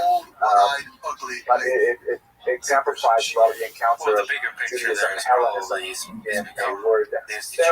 Let us recall that the Talmud is a highly artificial document too. It is an organic document that includes all kinds of material from all walks of life, but the authors are almost all rabbis. So if you can imagine what it's like to have this massive document written entirely by rabbis, what interests rabbis? What do rabbis want to talk about? Well, they talk about women. The biggest chunk of the Talmud is about relations with women. Marriage, divorce, levirate marriage, multiple marriage. These things are significant, and the rabbis are constantly dealing with how to regulate marriage. They're really interested in how these things work out. They talk about their conflict with the Exilar, the Babylonian Jewish community, as best as we can tell, was organized with a head of the community that was recognized by the Persian government, by the Sasanian government, and he was known as the Reish Garusa, the head of the exile. In Latin, called the Exilar, the head of the exile. And this was someone who was descended from King David, and that lineage was respected by the Persian authorities, and he had some kind of authority over the Jewish community, the precise parameters of which are not clear yet, but the rabbis are frequently interacting with the Exilar, sometimes in a very positive way, sometimes in a very negative way. So the rabbis are not exclusively in control of regulating Jewish life in the region. They refer to Arabs, the general population. They refer to Zoroastrians. That is, let us recall that the region of Sasanian Persian had many Christians living there. It had Zoroastrians who are they believe essentially in a dualist kind of theology where there's a good God and a bad God. Not an answer for myself on Zoroastrianism, but it shows up in the Talmud. For example, every Friday night in an Ashkenazi shul, we recite the passage from Mishnah on Mabbat Lekin, which is all about how to light candles on the Sabbath. And one of the things that we say is, if you're worried about Zoroastrian priests coming and telling you that this is a day when you're not allowed to light candles, then there are certain protocols that you can follow. So this would be an example of the rabbis' reaction to Zoroastrian reality. They also deal quite a bit with Jews who have gone off the derech. The OCD phenomenon was known in the Babylonian period as well. The Jews who become Christians or pagans, they're often called Abin, which means like a type. They have adopted some type of faith other than Judaism, and the rabbis are regularly discussing these things with them. Discussing it also with women, the so-called matrona or matronita. This is a woman of some stature who has also adopted another faith. Of course, it's mainly about Jewish law, but also about philosophy, ethics, metaphysics, whatever comes into the rabbis' heads as being relevant to the topic of discussion, no matter how tangential it was to the original discussion, it's in there, including fascinating stuff on medicine. I just gave a little class on the topical use of honey, which apparently is medically indicated in many cases, and the rabbis actually have quite a bit to say about that. They have recipes in there, recipes for heartburn, recipes for maintaining regularity. There's discussions of, what kind of life lessons we can derive from the behavior of a cat. There's an incredible amount of bizarre, amazing information. Every single page of the Talmud that you turn can reveal tremendous nuggets of wisdom, sometimes humor. It's really, I can't express my enthusiasm for this document enough, but I will say it is an acquired taste. You really have to spend a lot of time studying it and getting comfortable with the coded nature of the text to be able to appreciate the depth and sophistication of this amazing document. It was so complex, however, that at one point in the medieval period, one particular rabbi, Rabbi Alphas, said, you know what, this is just too messed up. Can we just focus? He didn't say it like that, but he said, can we please focus on the relevant material for our daily life? I don't want to hear about all these other musings about, what happens in the other world, or, I don't want these bizarre biographical stories. I just want to know, how am I supposed to behave? How do I pay damages if I scratch my neighbor's car? And so he took out all of what I would call the fun stuff, and he only kept the halakha, the Jewish law. That's called the Rif, named after him, and that is a version of the Talmud, which is just the facts, just the halakha. It does have the give and take to arrive at the halakha, but it is a condensed version that removes all the fun stuff. Of course, you can probably imagine what's going to happen next. Rabbi Yaakov Ibn Chaim says, oh my gosh, you can't do that. I take all the stuff that you threw away and make my own Talmud, the Ein Yaakov, which is all the fun stuff. You're not going to talk about halakha. You're not going to discuss any of the Shema or Tefillah or like that. We're just going to talk about the philosophy, the biographies, the stories. Give me those recipes. Give me those what I can learn from a cat. I love that stuff, and that's the Ein Yaakov. Ein Yaakov is a sadly ignored text. It used to be a very widely studied text, far more than Daf Yomi in Europe, and it would be nice to see a revival of studying Ein Yaakov, because it's just mind-blowing stuff in Ein Yaakov. But that's just to give you a sense of the way that the Talmud has evolved with Jewish thought. So by the time you get to the end of the 5th century, there is a lot of conflict with the Sasanian authorities, with the Persian government. There's actually a rebellion that is mounted by one of the exilarchs, and it does not go well. At this time, the Sasanian government has been engaged in a centuries-long struggle with the Roman Empire. This is a borderline territory where it is just next to the Roman Empire. The Roman Empire is jealous of this region and has unsuccessfully attacked it on a number of occasions, and the Jews are often questioned for their loyalty. Are they loyal to the Sasanian Persians? Are they loyal to the Romans? And as you can imagine, the specter of dual loyalty goes all the way back to this diaspora period. But as for reasons which are not completely clear, in the 5th century, the Talmud comes to a close. The discussion is kind of called to a halt, and the text is firmly settled, more or less, of what we have today. There are a few tractates that are added later but they're bound with the Talmud in printed editions, but they're called Gaonic manuscripts or Gaonic tractates, clearly written by rabbis after the Talmud is sort of sealed. And although it is the most difficult document to kind of say, well, this is the final word, because it just provokes greater discussion, nevertheless, the text of what we call the Talmud today is basically sealed at that time. There are a few more generations of scholars that continue to study the Talmud in Babylonia.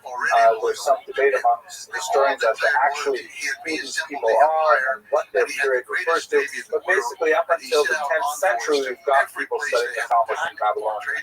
But the big news for Jewish history is what happened in the 7th century, because you had this massive spread of Islam, this new religion that emerges with tremendous strength out of Arabia in the year 622, and with a remarkable ease and speed sweeps across the coast of North Africa, eventually crosses into Spain in the year 711, hence the popular chain of corner stores. And thank you for laughing. I know I tell that joke every time, but every day. And also all the way out, all of Alexander's empire comes under Islam as well.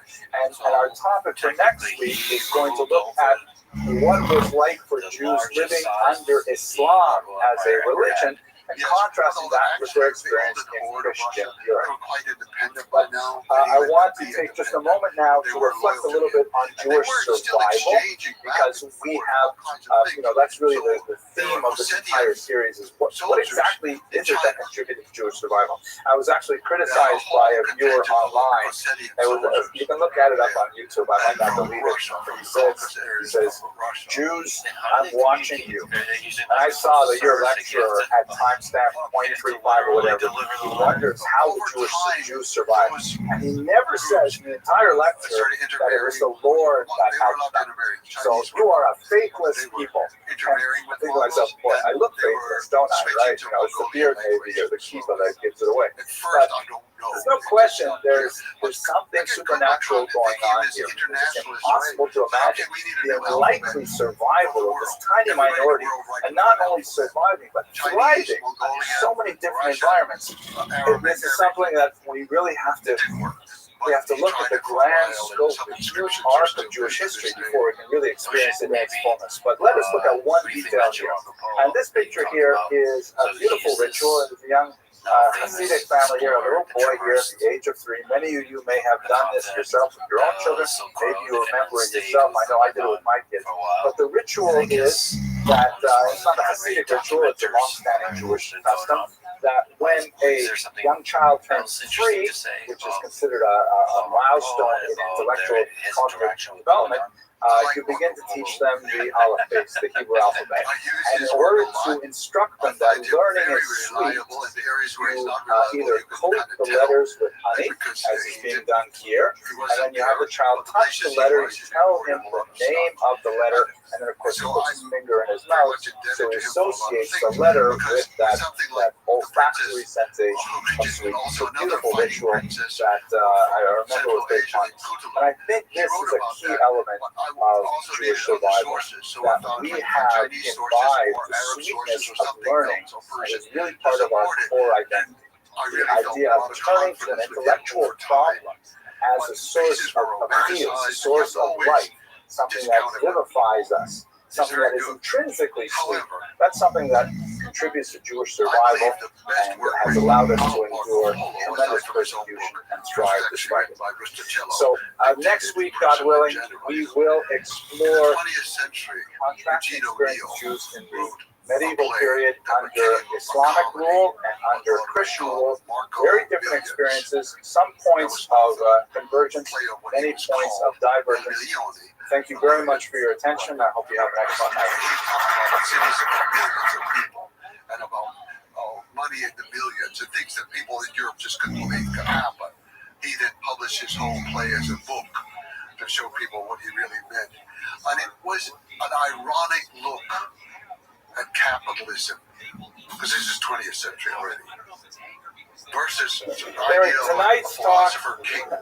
That's always been good. Thank you.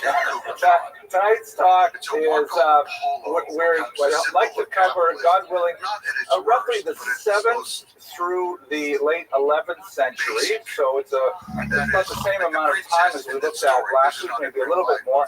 But we are blessed with a tremendous number of sources. Really, historiography begins to open up. There's a lot of more material for us to work with, and I'm going to begin the talk with just an overview of some of the amazing sources that we have to deal with on this period.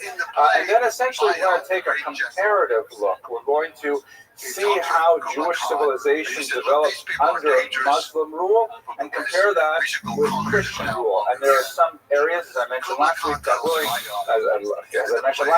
that are convergent, they're similar, and there are other areas which are really quite divergent and radically unsimilar. So let's have a look at the sources to begin with.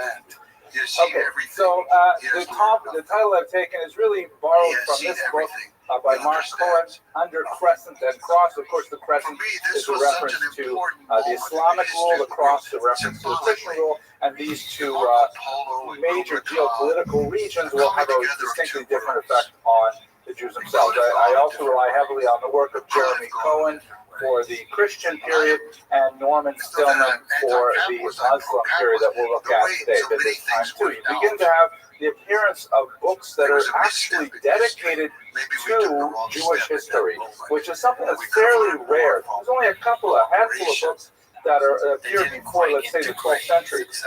The Sefer HaKabbalah, which is not a book about mysticism, it's a book about tradition that's received one after another, comes from Abraham ibn Daud. It's one of our very first historical sources, an extremely important one.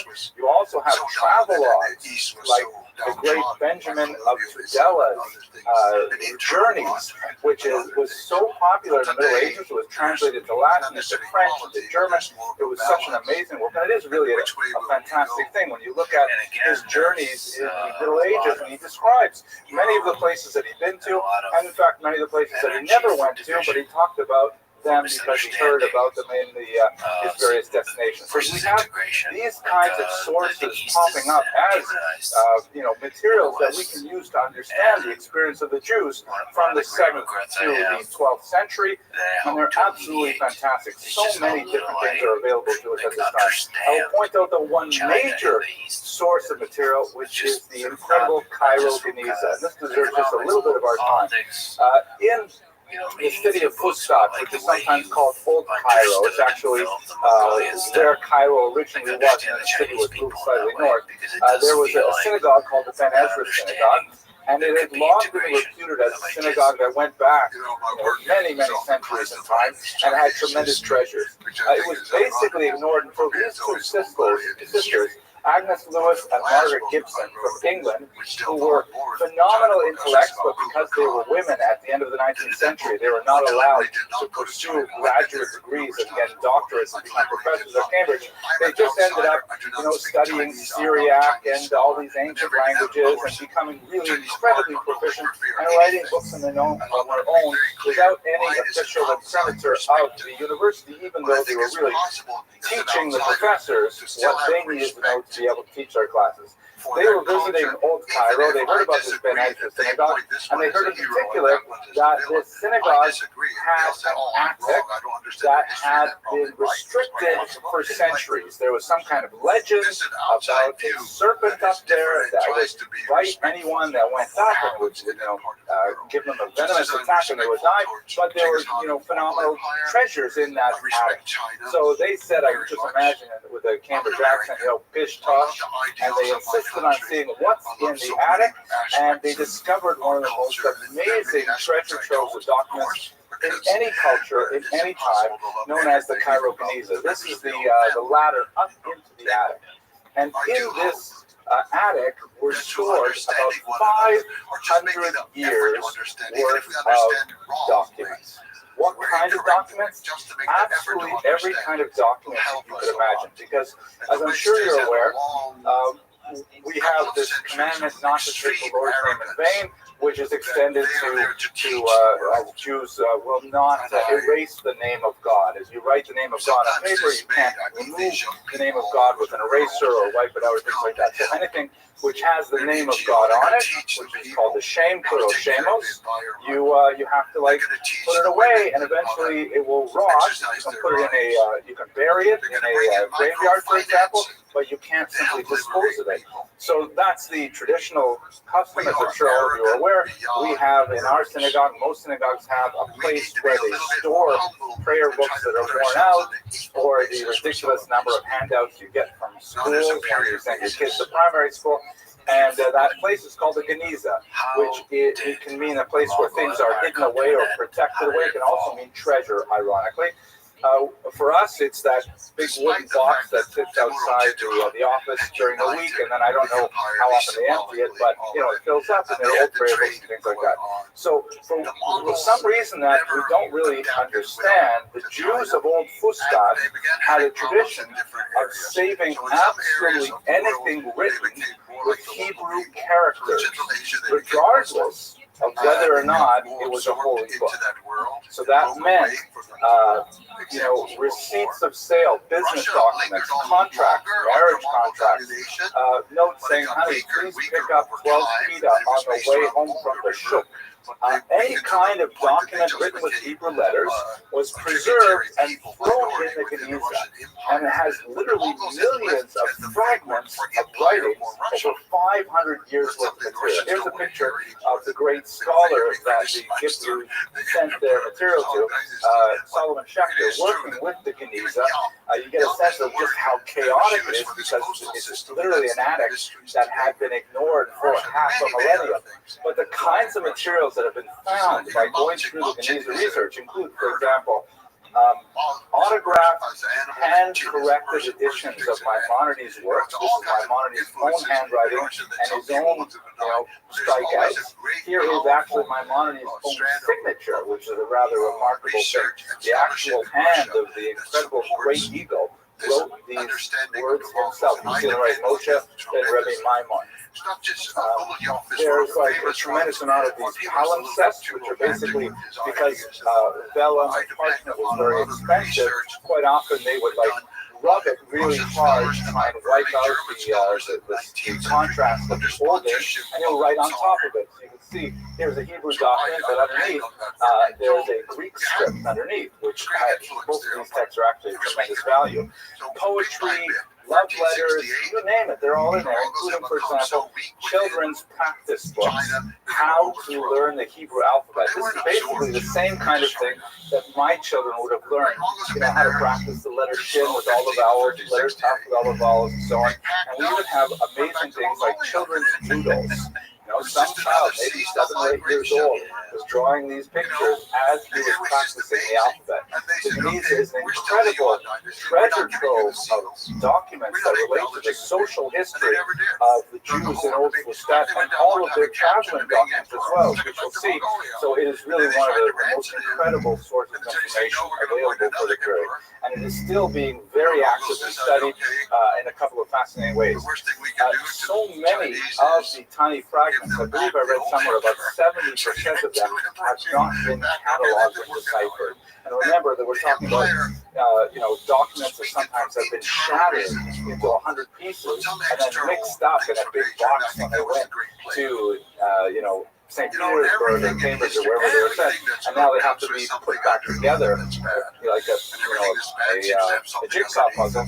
So now with computer technology and crowdsourcing, there are a couple different projects that are doing things like this. This is called the Scribes of the Cairo Geniza, and they're asking your help to actually work in the Cairo Geniza. They've scanned all the documents, all the scraps, and no matter what your level of linguistic ability, they show you a picture like this, and they ask you really basic questions like, is this upside down?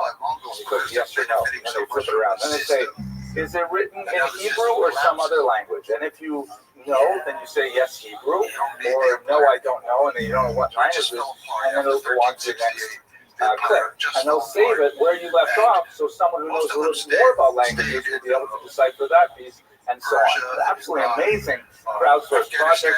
Maybe in 5 or 10 years we'll have the entire Geniza catalog, and who knows what else we will find in. So the Geniza is going to inform our discussions today.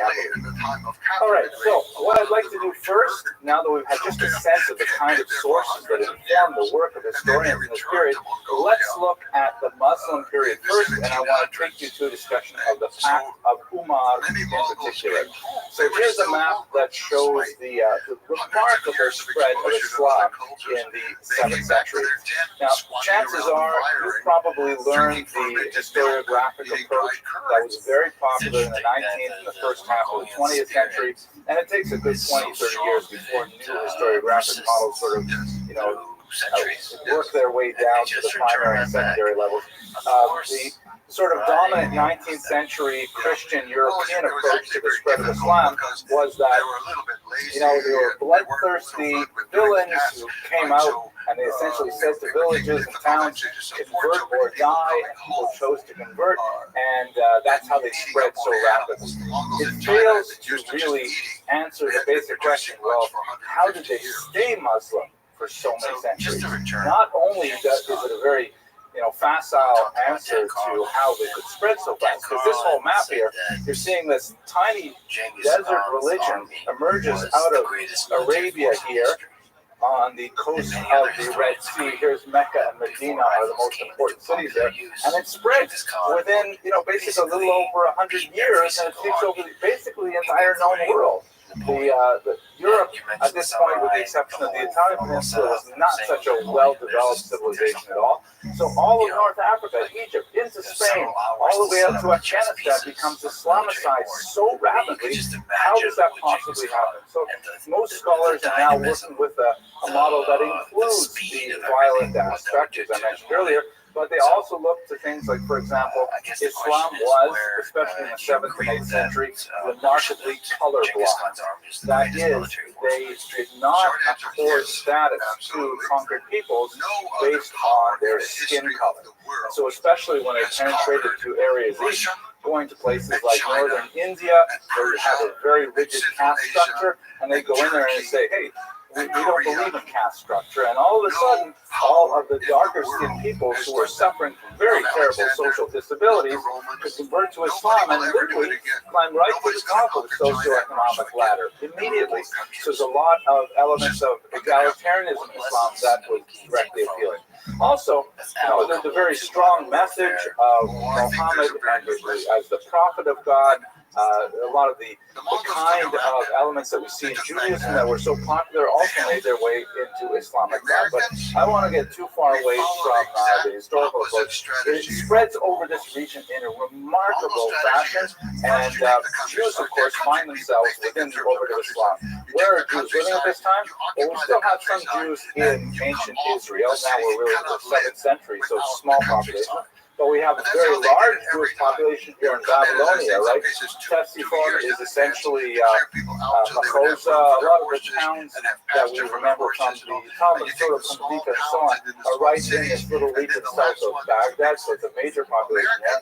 You also have a significant population in Egypt, and there are populations that are not quite as large, but all the way across the coast of North Africa, Cairo, which is Tunis.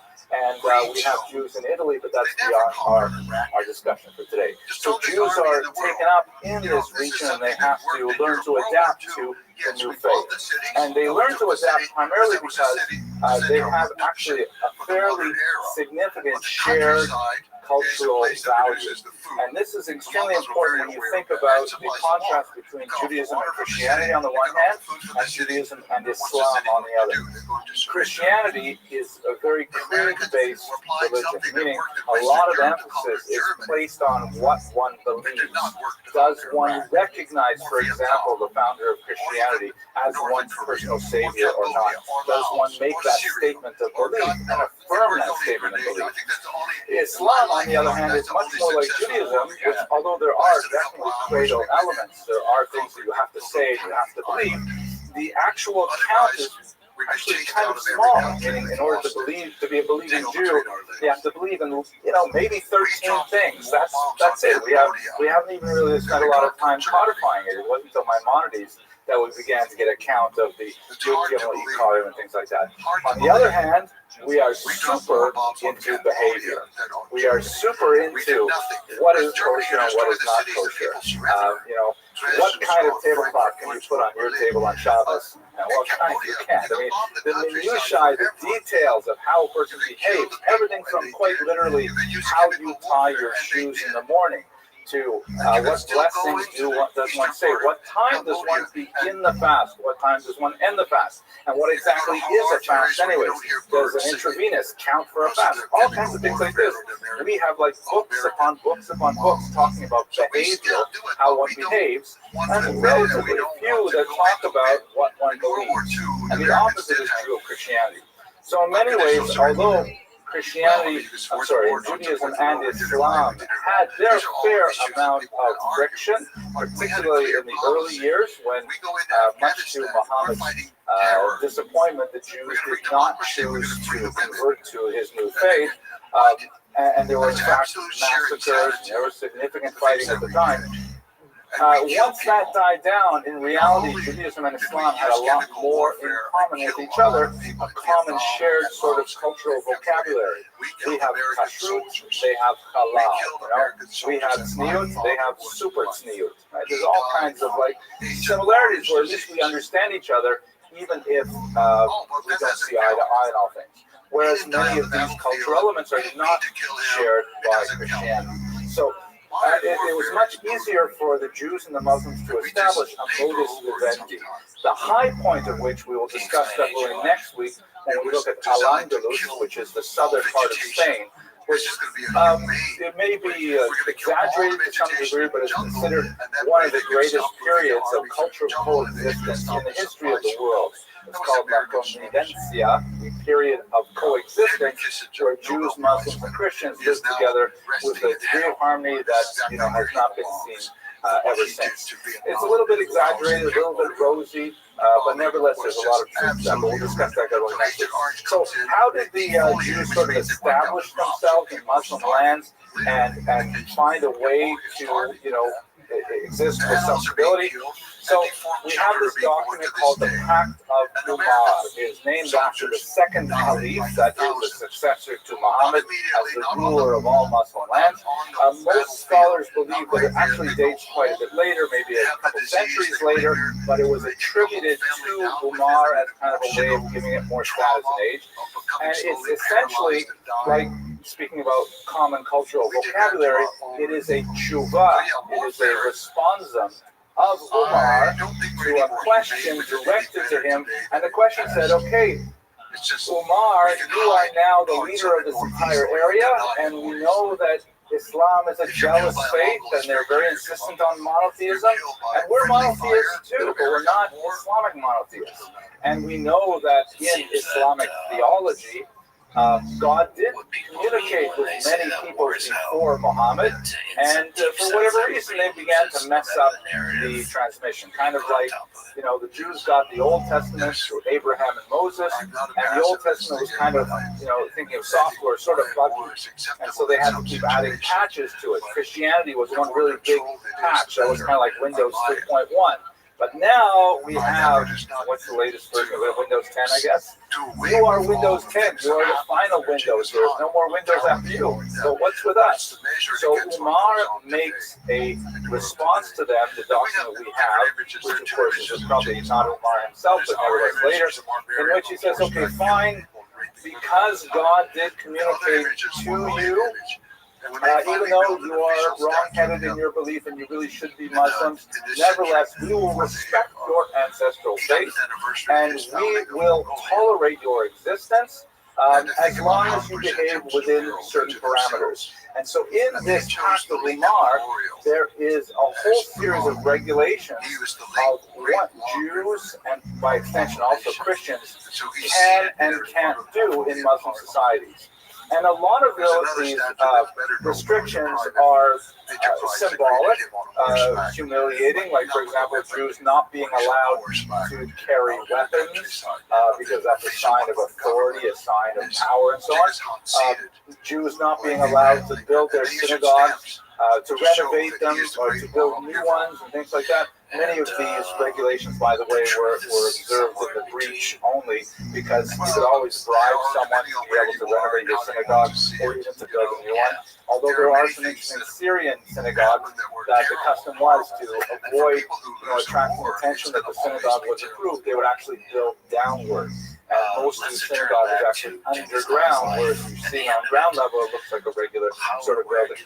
So there were several kind of disabilities, but at the same time, there were rights and privileges also extended to Jewish people, the most important of which that Jews were to be unmolested in their ancestral faith. That if they wanted to continue worshiping Judaism, it was a recognized religion. They couldn't do it too loudly. They couldn't do it in a very ostentatious way.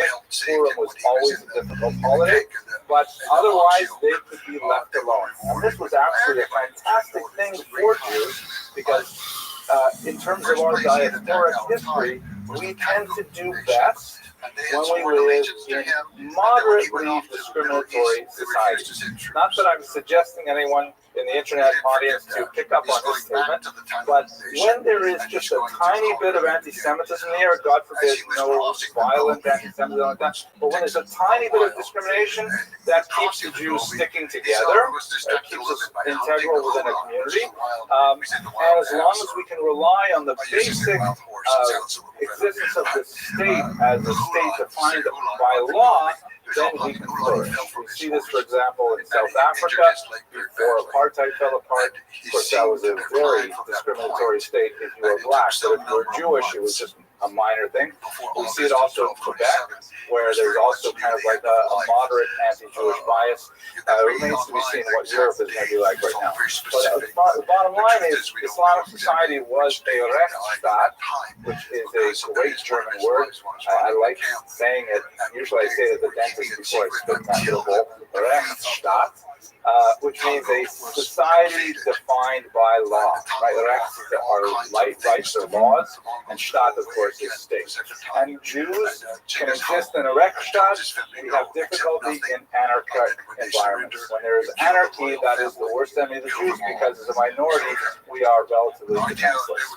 So the Pact of Umar actually sort of stabilized Jewish life.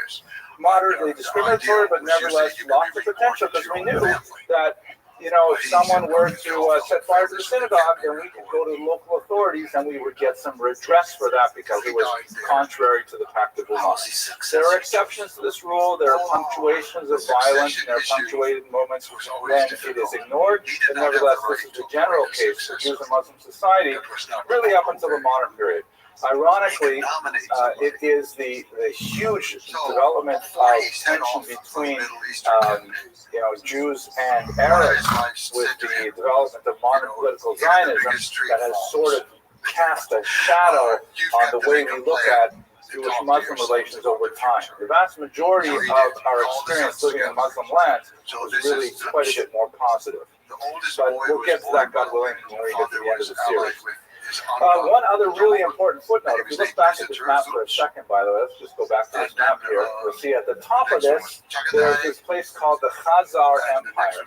So I can't leave this century without taking us back to Khazaria for a second, because this is one of the most bizarre footnotes in Jewish history, and it is a footnote that is still quite active today, especially in the darker parts of the West. Khazaria is this region that is basically in the Caucasus region, just to the east of the Black Sea, north of Azerbaijan and Georgia, south of what would be today Russia. And it was a fairly large empire.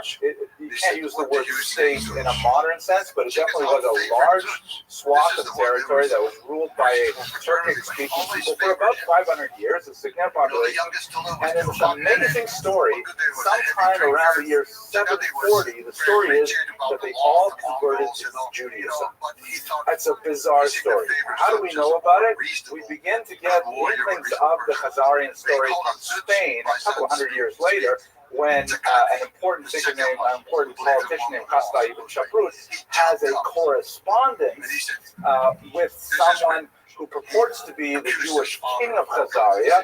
There are a lot of problems with the chain of evidence with these letters, but nevertheless, this King Joseph describes that what happened in Khazaria is that there was an original King Bulan, who had a debate, a tri-religion debate between Christianity, Islam, and Judaism, because he wanted to decide which faith to adopt from paganism. And after hearing all their arguments, he decided that Judaism was the best religion, and now Khazaria is Jewish, and they would love to get some more hamantashen for the upcoming holiday and things like that. It's a kind of a bizarre story. We kind of lose the trail, but it becomes a really popular device in the hands of the great poet Yehuda Halevi, who a couple hundred years after the correspondence with Chachai and Shabrut writes a philosophical sort of novel called the Kuzari, which means the Khazarite, the person Khazaria, in which he uses that foil, he uses the story as a foil to demonstrate how Judaism is better than Christianity and Islam. By taking the story of the debate and then patching it into his philosophical conceit, he is able to create this story, and it was a dramatic, very popular work that's still studied avidly today. Now, what's the historical reality of this? There are many scholars who argue Lo Hayu Hadvorim Ba'olam. These things never actually happened. My colleague Shaul Stamfer at the Hebrew University of Jerusalem, every few months we have a debate online because someone brings up the Khazarian issue, and he is adamant that it never happened at all. It's essentially a fiction that was invented in Spain and so on.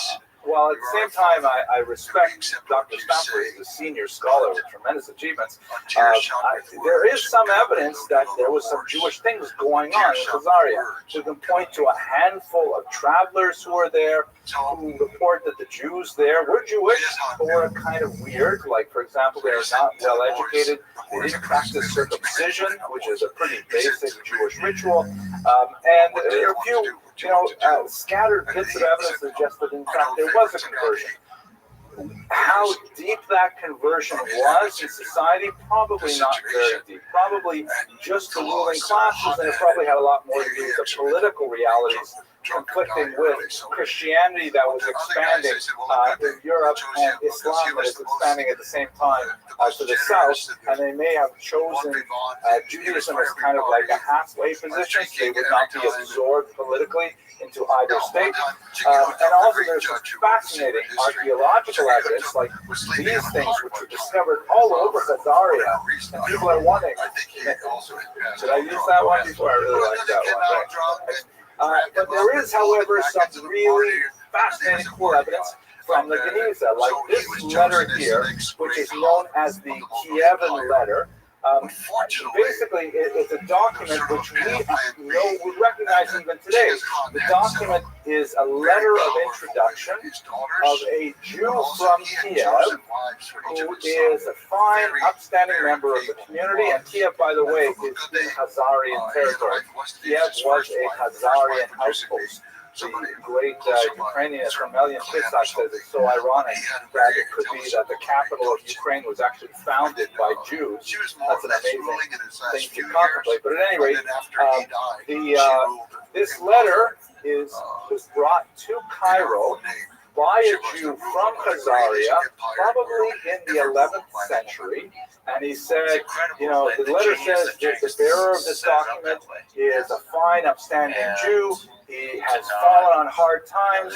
Would you please help him out with some donation to support his family back in Kiev? I mean, this is a document we see basically every single day when you go to shul, right? There's someone carrying around a Kievan letter today. So that's a really authentic kind of document. So not only does it specifically reference Kiev, but you can see that at the bottom of the document, it has, you usually have the signatures of important rabbis who will sign on to it, right? And say that, yes, I agree, this is what's happened to this guy, I endorse his request. And here we have someone signed in Turkic runes, not Hebrew script at all. It's probably someone who has no idea how to write in Hebrew, and he is one of the leaders of the Jewish community, which indicates, according to Hermelian Fisak and Norman Gold, who studied this letter, that this is indicative of what's going on in Khazaria in the 11th century. They do have a Jewish community there, which are descended from Khazars, and They are not a very educated community. They need professional scribes to put these things together, but the important people may still even not know how to write their names in Hebrew, indicative of their lack of education. Fascinating. One last thing. Why is Khazaria so important today on the dark corners of the web? And this is something that Shaul Stanford has demonstrated in a devastatingly final conclusion. There are anti-Semites on the web who are very enamored of the so-called Khazarian hypothesis that the Ashkenazic Jews are actually descendants from this Turkic people in Khazaria.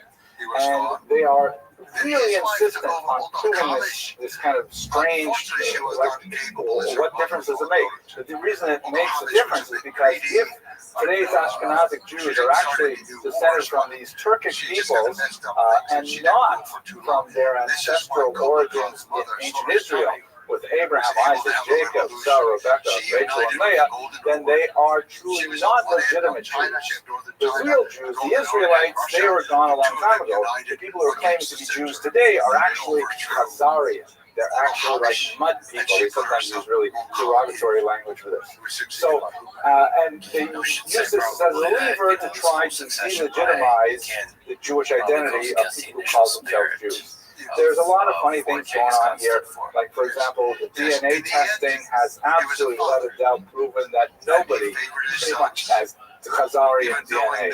Maybe that's where the Khazars come from. You call a guy a Khazar, maybe he has that. But there's no linguistic evidence of Khazarian behavior. There's no literature. There's really nothing to say that the Khazarians actually made much of a dent in the regular Ashkenazic population. Okay, let's move to the Christian era now. So we've got a sense of what's going on in the Muslim areas and also in Khazaria a little bit. The doctrine witness in Christian lands, Christianity has a more serious problem to deal with the Jews. The Muslims dealt with the problem with the Pact of Umar, we figured out a way to deal with them.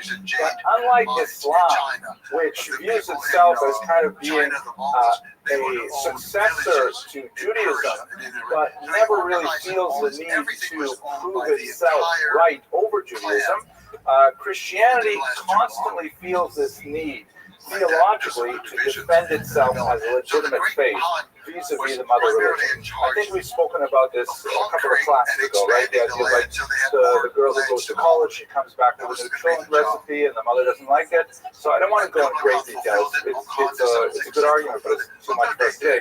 But the church struggles with the idea of how are we supposed to relate to the Jews today? And there are voices arguing for more extreme measures. You know, the idea of genocide it's hard to translate into 7th century terms, but the idea of, well, why don't the Jews just go away? Because they present a huge problem to us theologically and so on. Maybe through expulsion, maybe through war, something like that. So some of the church fathers thought about this very heavily and came up with the doctrine of witness, which is really crucial for Jewish survival through the next 1,000 years. The most famous of them was St. Augustine of Hippo, shown here in effigy. He lived in the 4th and early 5th century in North Africa. And St. Augustine of Hippo, when thinking about the Jews, he coined this phrase, slay them not, which basically means don't kill the Jews, please. Why not? Because we need them to witness the truth of Christianity, to testify that Christianity is true. What does this mean in a nutshell? That since the Jews were the original chosen people, that is not a debate in Christianity. They're originally the chosen people, and then somehow they lost that chosen status. But because they were once chosen, they knew what it was like to be close to God at some point. When the Messiah returns, in Christian theology, when the Messiah returns, then the Jews will be able to say, oh my gosh, that's him. You were right all along. We were wrong and you were right. If all the Jews are dead and gone, there will be no one around to be able to say that with authority. So the Jews must be kept around in order to act as a witness in the end of days. That is the theological function of the survival of the Jewish people. And this was, I know it sounds kind of like nasty because, you know, it's totally dependent on validating Christianity, but it was to use the Latin term, a Messiah.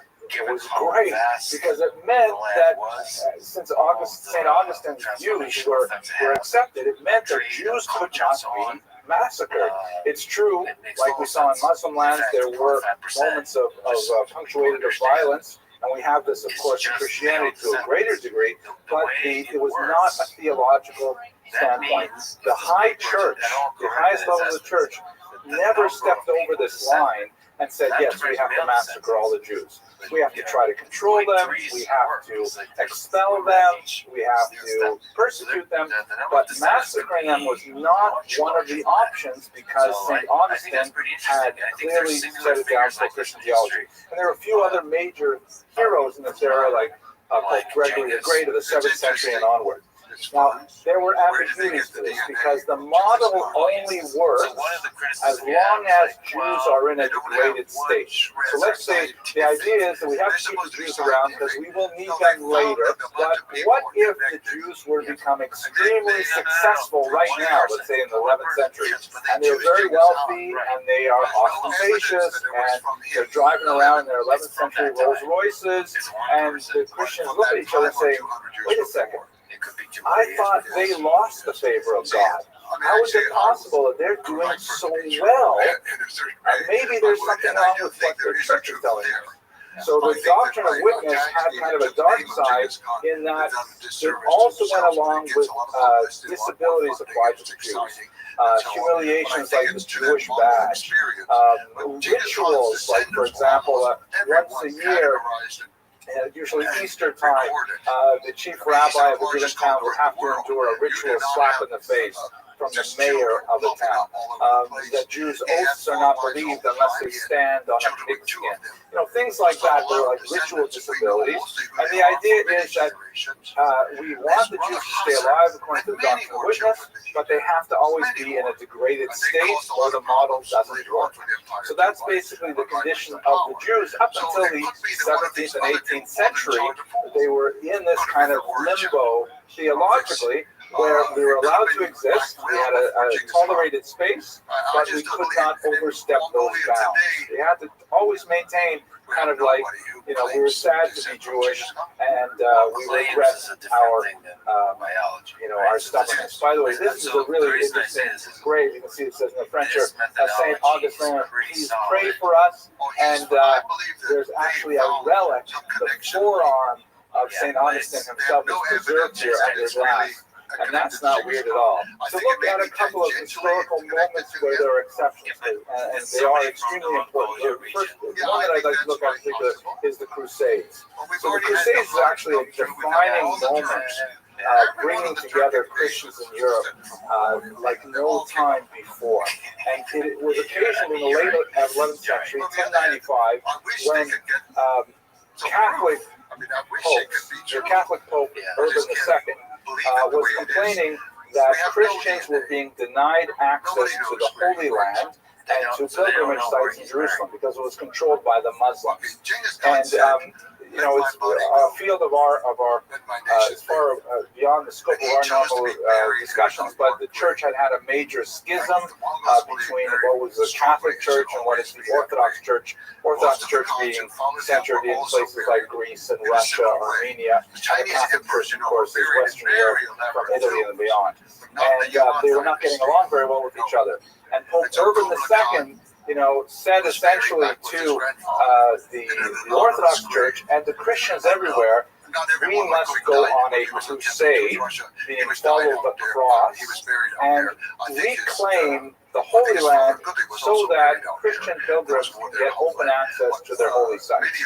And his call in 1095 electrified Christian Europe for a whole host of reasons that we'll explore in a minute, but they successfully mounted this years-long effort to march soldiers down to Jerusalem, to rape and pillage as they went. And when they finally got to Jerusalem, it was horrible massacres, but they at least temporarily freed up the sites for the Christian pilgrims. This idea of a crusade has entered the English language, of course. When you have something really important that you want to achieve, you say, let's go on a crusade to get rid of plastic bags in our society or something like that. But it really comes from this particular moment. And here's a map that shows you the multiple crusades, because they were not successful in retaining the Holy Land. The Muslims would constantly drive them out, and the massacres just got worse and worse, and so it led to huge enmity between Christians and Muslims. So there were several of these crusades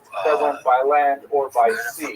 Now, the one that's especially important for us in Jewish history is the very first crusade, which began in the late 1095, and in 1096 there was a terrible occasion, right around this time of year actually a little bit later, close to summertime, because there were a group of crusaders who said, wait a second, why should we schlep all the way from Germany all the way out to Jerusalem to defeat the infidel, the non-faithful? We have infidels living right here in our backyard. In fact, there's 3 Jewish towns, Speyer, Worms, and Mainz, that are known by the acronym Jones. They're right here. There are several thousand Jews living here. Why don't we just attack the infidels here? And so you had a series of horrible massacres of Jews living in these towns that had phenomenal ramifications and reverberated throughout Jewish history. I'm going to look at those ramifications in a minute, but I want to point out that we actually remember these particular crusades every Saturday morning when we read the Tefillah of Harachamim, which is specifically in memory of the martyrs who died in these horrific crusades. We should understand that the crusades, we're not talking about professional armies for the most part. We're talking about a certain number of noblemen who had free time on their hands and could bring along pages and so on, and squires. But then there's a whole rabble of credible, gullible people who would just get swept up in this frenzy and would, march off on this trek without any means of substance along the path. And so, in fact, you shall see that some of the crusades were actually turned back from Christian lands because they were like destroying Christian farms as they were making their way to Jerusalem. Quite a few of them were like really crazy, rabble-rousing individuals. When you read the accounts from the time, you see like people would be swept up with enthusiasm if they saw a goose walking towards Jerusalem. They would say it's a sign. Let us follow the goose to Jerusalem. Eventually, they would eat the goose, but they would keep going to Jerusalem, that kind of thing. So there was this social upheaval of these masses that could not be easily contained, and they vented their elemental desire for violence on the Jews rather than making their way all the way down to Jerusalem. How did the Jews react? So there were several different responses that are recorded in the very powerful chronicles that we have from this period. We actually have several different chronicles from many Jews who experienced this. It was like a major turning point in Ashkenazic history, and we have first-person records of it. The first thing that's kind of interesting is that the Jews first sought refuge from church authorities, meaning you have these crazy hooligans who are coming outside the city gates, and the Jews would rush to the bishop and say, protect us. And the bishop would protect them. In fact, the first of those 3 towns, the Jews went into the bishop's home, and he sent his troops out, he sent his guards out to meet the crusaders. He asked who's in charge here. He got the one in charge, cut off his hands, and immediately the violence ceased. That was all it took. So in general, pogromists tend to be cowards, and when they face a little bit of resistance, then they all dissipate. So they moved on to the second town.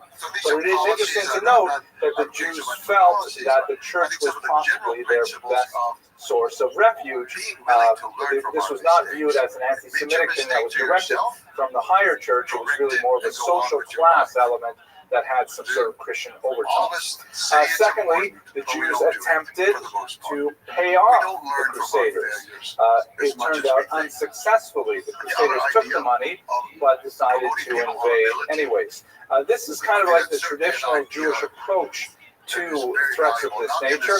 Either bribe your attacker or run away. As I think I may have mentioned to you, there's a joke, and it's no longer true, but people used to say, why is it that there are no great Jewish piano players, no great Jewish pianists? And the reason is because it's very hard to run with a piano on your back. I've heard much better with like snare drums and clarinets, things like that.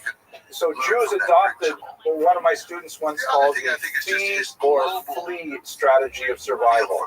Either pay off the attacker or run away. And that generally worked for much of our history. God willing, when we move further on in this course, we'll see that one of the big criticisms, an internal Jewish criticism of the Holocaust era, is that the leadership of the Jewish community was not able to envision another kind of enemy, an enemy like Hitler, you might know, who was not prepared to accept contributions, and in fact was no longer interested in how the Jews flee. But that will be further apart. We still have 1,000 years of this kind of solution. Another option, baptism. You know, the Crusaders did have kind of a Christian veneer to their attacks on the tri-town of Shul, and so there were some Jews who elected to convert to Christianity in order to avoid being killed. So in fact, a very tragic response by great Rashi, who lived through this time, who advocated allowing those Jews to return to the fold after they had, gone through the rites of baptism to save themselves, which was not at all a simple matter to decide. There were some opinions that said no. Once they baptized, they had lost their rights to be part of the Jewish community. But Rashi laid down the line and said no, they did so clearly under duress, and they should be returned to the Jewish community. And finally, most tragically, martyrdom. This is one of the most heart-wrenching aspects of the Crusades, and we have many chronicles that describe what has been called by one author the Akedah, the last binding of Isaac.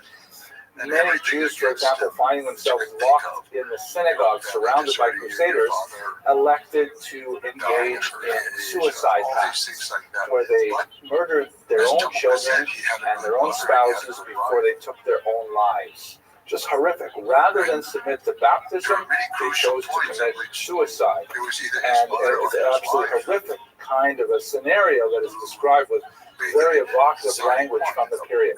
But in my humble opinion, I think there's tremendous ramifications for Ashkenazic history. Because even though we're talking about a relatively small group of people, the number of Jews living in the tri-town was probably not more than 10,000 people. And so the number of Jews who actually committed martyrdom, maybe we're talking about 500 people, 600 people at most. More likely, it might be something like 50 people. 50 people is still a lot of people, there's no question. But the reverberations of the horror of that act had a huge impact on the Ashkenazi self-image. As a result of the experience of the Crusades, Ashkenazi Jews, I will contend for argument, began to view the outside world as very toxic, as very hostile.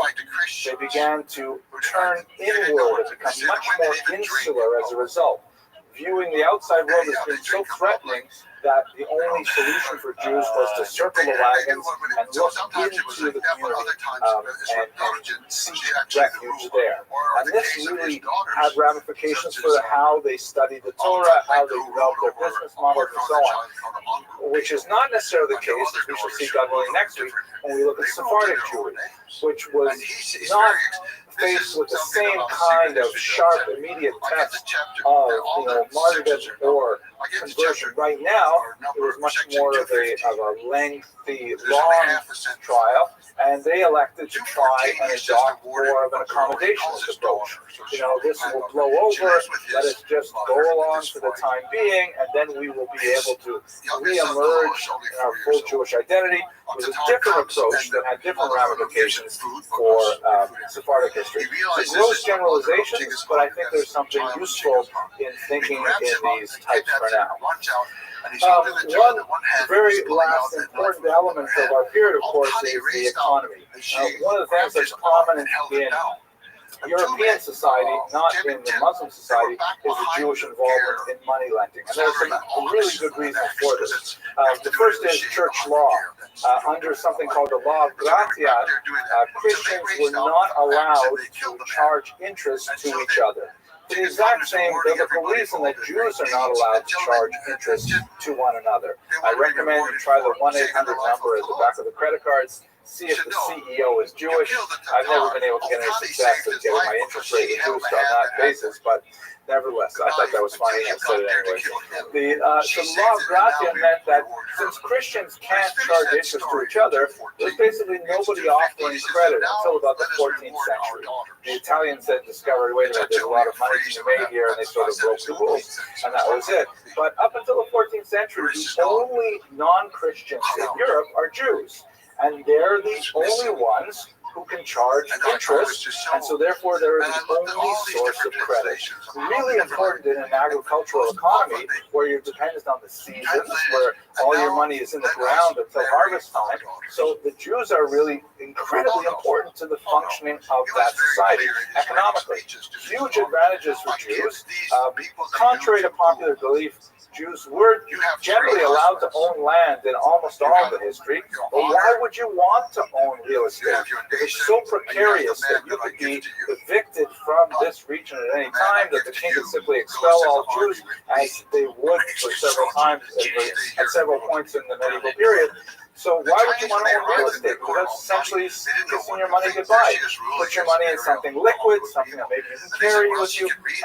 These kinds of things are definitely very appealing. Also, it's an urban profession that requires the use of the mind rather than being a farmer and working with your back and your muscles. It's a clean profession.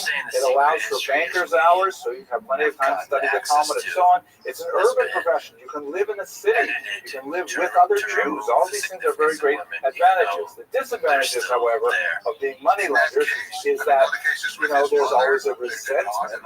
Everyone loves money lenders when they want money, but when they have to pay the bill, everyone hates the money lenders. And let us not forget that interest rates in the medieval period were typically as high as 50%, really high interest rates and usurious interest rates.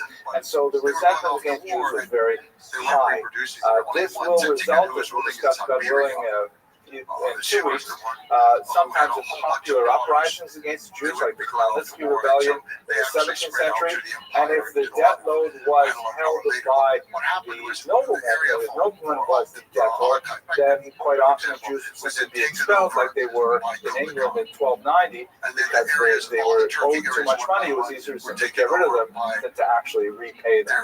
At this point, however, it was very good for the Jews, and they occupied a unique place in feudal Europe called Servi Kamalai, which means servants of the royal chamber.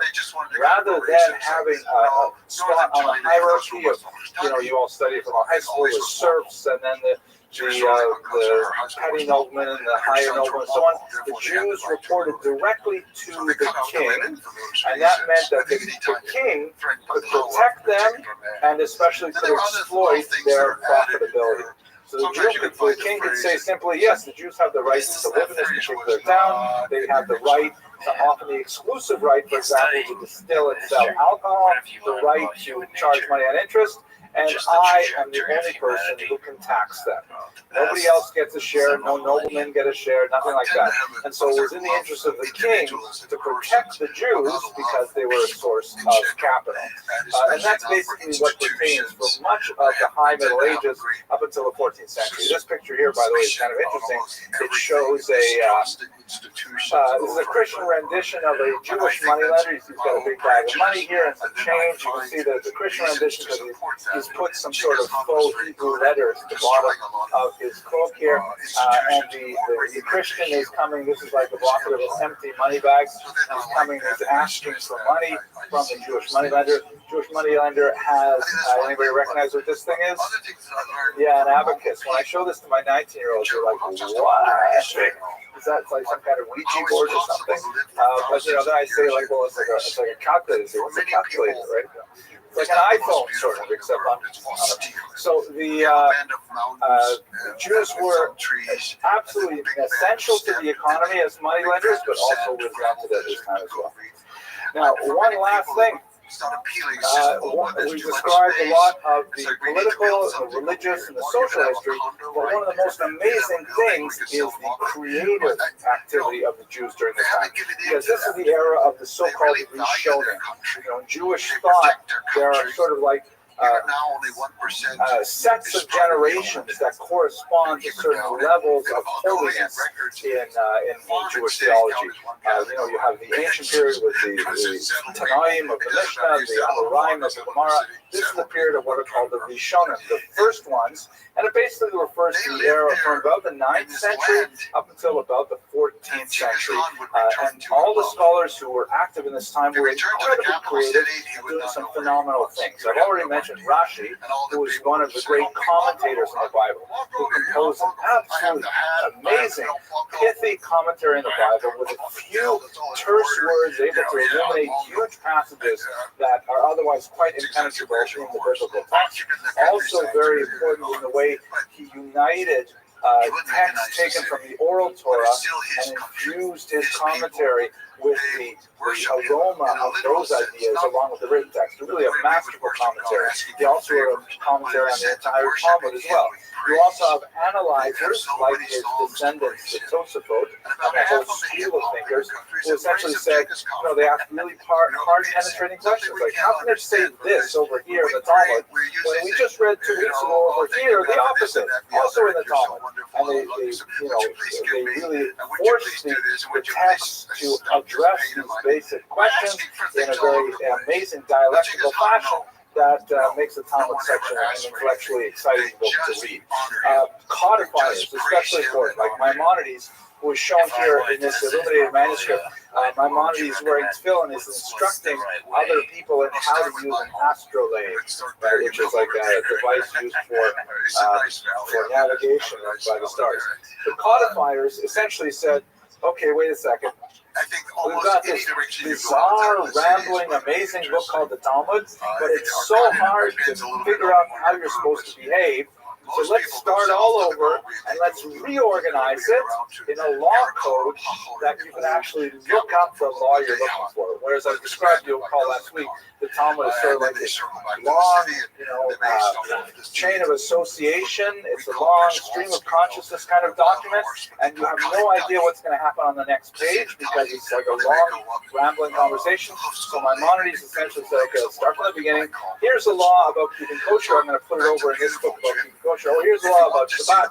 I'm going to put it in this book about Shabbat. And then he created what he called a Mishnah Torah, a repetition of the Torah, which is essentially the whole thing, but laid out in a kind of logical Greek fashion, and it suddenly made the entire topic so much more accessible, and it threatened to put the rabbis out of business because it was so easy to read. But rabbinical work managed to survive because then they started writing commentaries on it. You need rabbis to write commentaries and so on. And you have, of course, philosophers. During this time, you begin to have people sort of taking the text and distilling it for their key ideas. People like Maimonides, also people like Saadia Gaon, phenomenal thinkers at this time. I wish we had more space to really devote to them. But I see that I'm right at the end of my time, so let's go to some reflections on Jewish survival. And I think when we look at the Muslim and Christian period that we've encountered today, I think one of the most important elements of Jewish survival is the degree to which the Jews can be truly fanatical about something. It's true that martyrdom is one of the last things that Jews would ever want to have to encounter, but the pointed statement of Ashkenazi Jews during the Crusades in particular was kind of like a beacon, a signpost that laid down a chok lo yavor, a law that should not be countermanded, that infused the next millennium of Jews with inspiration. Jews can be, a stiff-necked people, and to an incredible degree. And I think this is one of the sources of Jewish survival strength. Next week, God willing, we will look at Spain in particular. We'll continue some of the things we discussed today, because of course Spain is unusual. It is a triangular culture where it's not the binary dyad of Jews and Muslims or Jews and Christians. It is Jews, Muslims, and Christians all trying to exist on the Iberian Peninsula with mixed results. I want to thank you very much for your attention. I'm surprised so many of you came out tonight. I thought that the coronavirus would scare so many of you away, but nobody sneezed. Thank God we should all be healthy. I hope you have a fantastic food. And so symbolically, he found a whip there. But I think it means that he found the way to control his destiny, his fate. It's very important, very important. And that he did. That was the beginning of everything. Yes. And it's symbolized in that statue. Some people think that he's holding this stick that right. is a baton so or because something of like that. the dreaded coronavirus, we are going to be doing this online this week. I want to tell you that I feel a little bit vindicated that much of my misspent youth actually has come in handy in this difficult time. Because I spent so much of my youth watching the zombie apocalypse movies. And, everyone thought, it's just a waste of time, zombie apocalypse. But now I see how useful it really is. In an administrative capacity, running a campus with, 1,000 students and a whole bunch of faculty, all those years watching zombie movies really paid off. But let's start by going into Spanish Jewish history. So, Spanish Jewish history is quite distinct from most medieval Jewish history, primarily because in Spain, the Jews lived in a triangular culture. In North Africa and in Europe at large, continental Europe, Jews lived usually in a binary relationship. They were Jews and they were Christians, or they were Jews and they were Muslims. And Jews were, for the most part, the only significant minority in either of those regions. However, in Spain, Jews occupied a triangular position relating to both Muslims and Christians. And this triangular situation created a kind of a different dynamic among the three major populations. And Jews were able to exist in Spain in an amazingly different way that was, in many ways, allowed for tremendous effervescence of Jewish creativity, as we shall explore shortly. So, during this time, you had, at least for a couple of hundred years, a brief period which is called by many historians la convivencia, which means the coexistence or the living together. And it refers to a relatively brief period of time when you look at the grand scope of Jewish history, when Jews and Muslims in particular, and also Christians, managed to find a way to get along fairly well. And many historians have said that, well, this is an overly rosy look at Jewish history, and that, in fact, the violence overshadowed by far this brief period of coexistence. But in reality, there's a lot of value to use this as a model. It's true, it's not without its flaws, but nevertheless, there are some really fascinating aspects of this period that we shall explore right now. So, let's just move forward in the present here. Okay, so moving back to the beginning of the establishment of the Jewish community in Spain. Jews were in the Iberian Peninsula from at least the 1st century. There's some epigraphic evidence that is like gravestones and things like that are reported at least from the 16th century, some of which attest to a Jewish presence even before the 1st century. That is, there's even an unusual reference which lost the original stone, but there are some references to the notion that Jews may have even gone to Spain as tax collectors with King Solomon, which would be like incredibly early. But for sure we can rely on some testimonies of faith Jews in the 1st century. There's rather a dramatic brief reference to a young Jewish girl who died, and her gravestone was preserved for several hundred years. As I mentioned, it is lost now, but nevertheless, it's a fairly reasonable supposition. We also have references to Spain and Spanish Jewish communities in the Christian scriptures and also in the Talmud and places like that. So in the early medieval period, the ancient or the late ancient period, we do have Jews living in the region. it is unusual because it is a Christian land, but it is dominated by the so-called Visigoths, or the Western Goths. As you can see, they controlled most of the Iberian Peninsula and really much of what we call today France as well.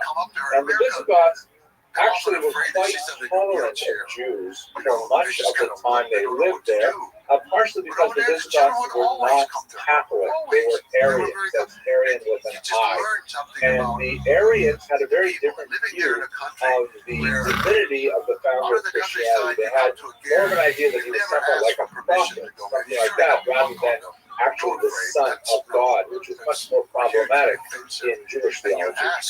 And this allowed the Visigoths to have a much more tolerant approach to the Jews. However, that changed rather dramatically in the year 589 when Reccared, where I am trying to move along with my slides here, when Reccared, this rather amazing photo, amazing painting here by design, Reccared decided to convert to Catholicism. That is, he left Arian Christianity and he joined Catholic Christianity.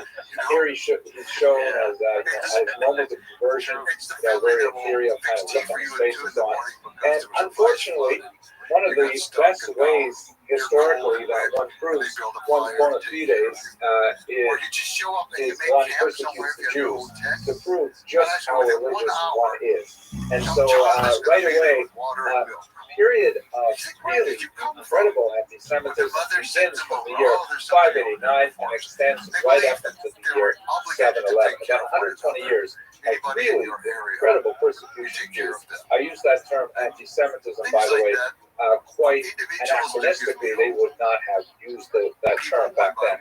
But there was this whole period of almost, it's bizarre, it doesn't fit with the rest of Spanish history, a period of intense supervision of Jews, where Jews had to literally report to the local priest when they were traveling from one village to another.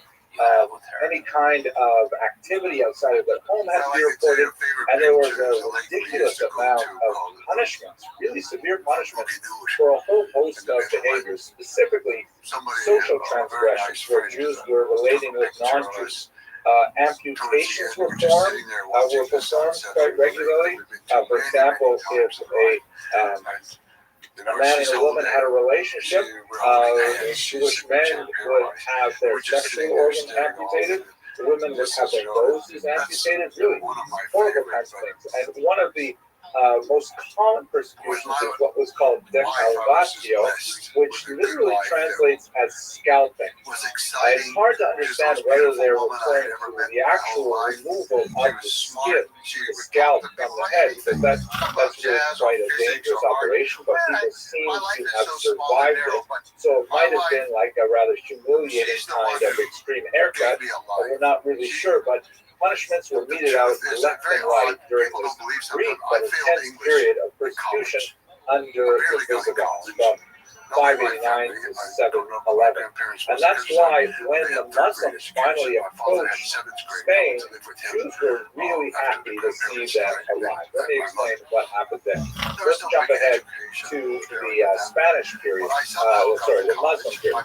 You can see this map here. We looked at a very similar map the other day that shows the tremendously rapid expansion of Islam from the Mecca and Medina, right by the Red Sea there, just southeast of Israel, and throughout the entire southern Mediterranean basin, and all the way out east to Afghanistan and so on. And they crossed the Strait of Gibraltar and they moved into the Iberian Peninsula, naming it Andalus, that becomes the Muslim period. This happened in the year 711. Now, there's a lot of interesting historiography that's largely considered way out of date that argues that the Jews actively assisted the Muslims and betrayed the Christians to allow the Muslims to come in. Most of that has been debunked. The Jews do not seem to be involved with the actual invasion of the Muslims. However, once the Muslims were there and they removed this tremendous persecution from the Jews, it is known that the Jews were willing to help the Muslims, for example, hold on to their conquered territories in Spain and allow them to advance further while there were Jews who were involved in garrisons and towns and things like that. There's no question that the experience of the Jews under the Muslims was vastly superior to their experience under the Visigoths. Here's a look at the Caliphate of Cordoba, which is the Muslim region of Spain. Is primarily in the central to the southern part of Spain. The northern part of Spain was almost always Christian, and eventually the Christians are going to push their way north. So much of what I'm saying now happened in the green part of Spain, and is shown here. Just tell the story to me. Among the kind of things that happened is you have the development of the sort of I don't know what the right word is. It's not really a legend because we have so many examples of concrete, real examples, but we have the pattern of the wise and loyal Jewish servant, where the Muslims are in charge, no question about that, but they encounter a wise and loyal Jewish person, typically a poet, because the Muslims really respected poetry, more on that later, maybe something of a scientist, and they recognize the value of this Jewish person. They raise him to a very high position in society. Perhaps the most important of them was early on a man named Hasdai ibn Shapur, who was noted for his medical skills. This is also a very common thing. Jews were really excelling in the field of medicine. It's a very long-standing tradition of the Jewish doctor and the Jewish lawyer too, but the Jewish doctor goes back even further. And he invented, or he discovered the ingredients for this potion called teriyaki, which was something that the medievals believed was a panacea for every illness. And that they believed that there was this ancient potion called teriyaki that could cure every ill. The only problem is that no one knew exactly what was inside it. So Hasdai ibn Shapur found a recipe for teriyaki, and he was able to identify its ingredients. And this, had apparently some efficacy in the period, and so he was given tremendous honors as a result.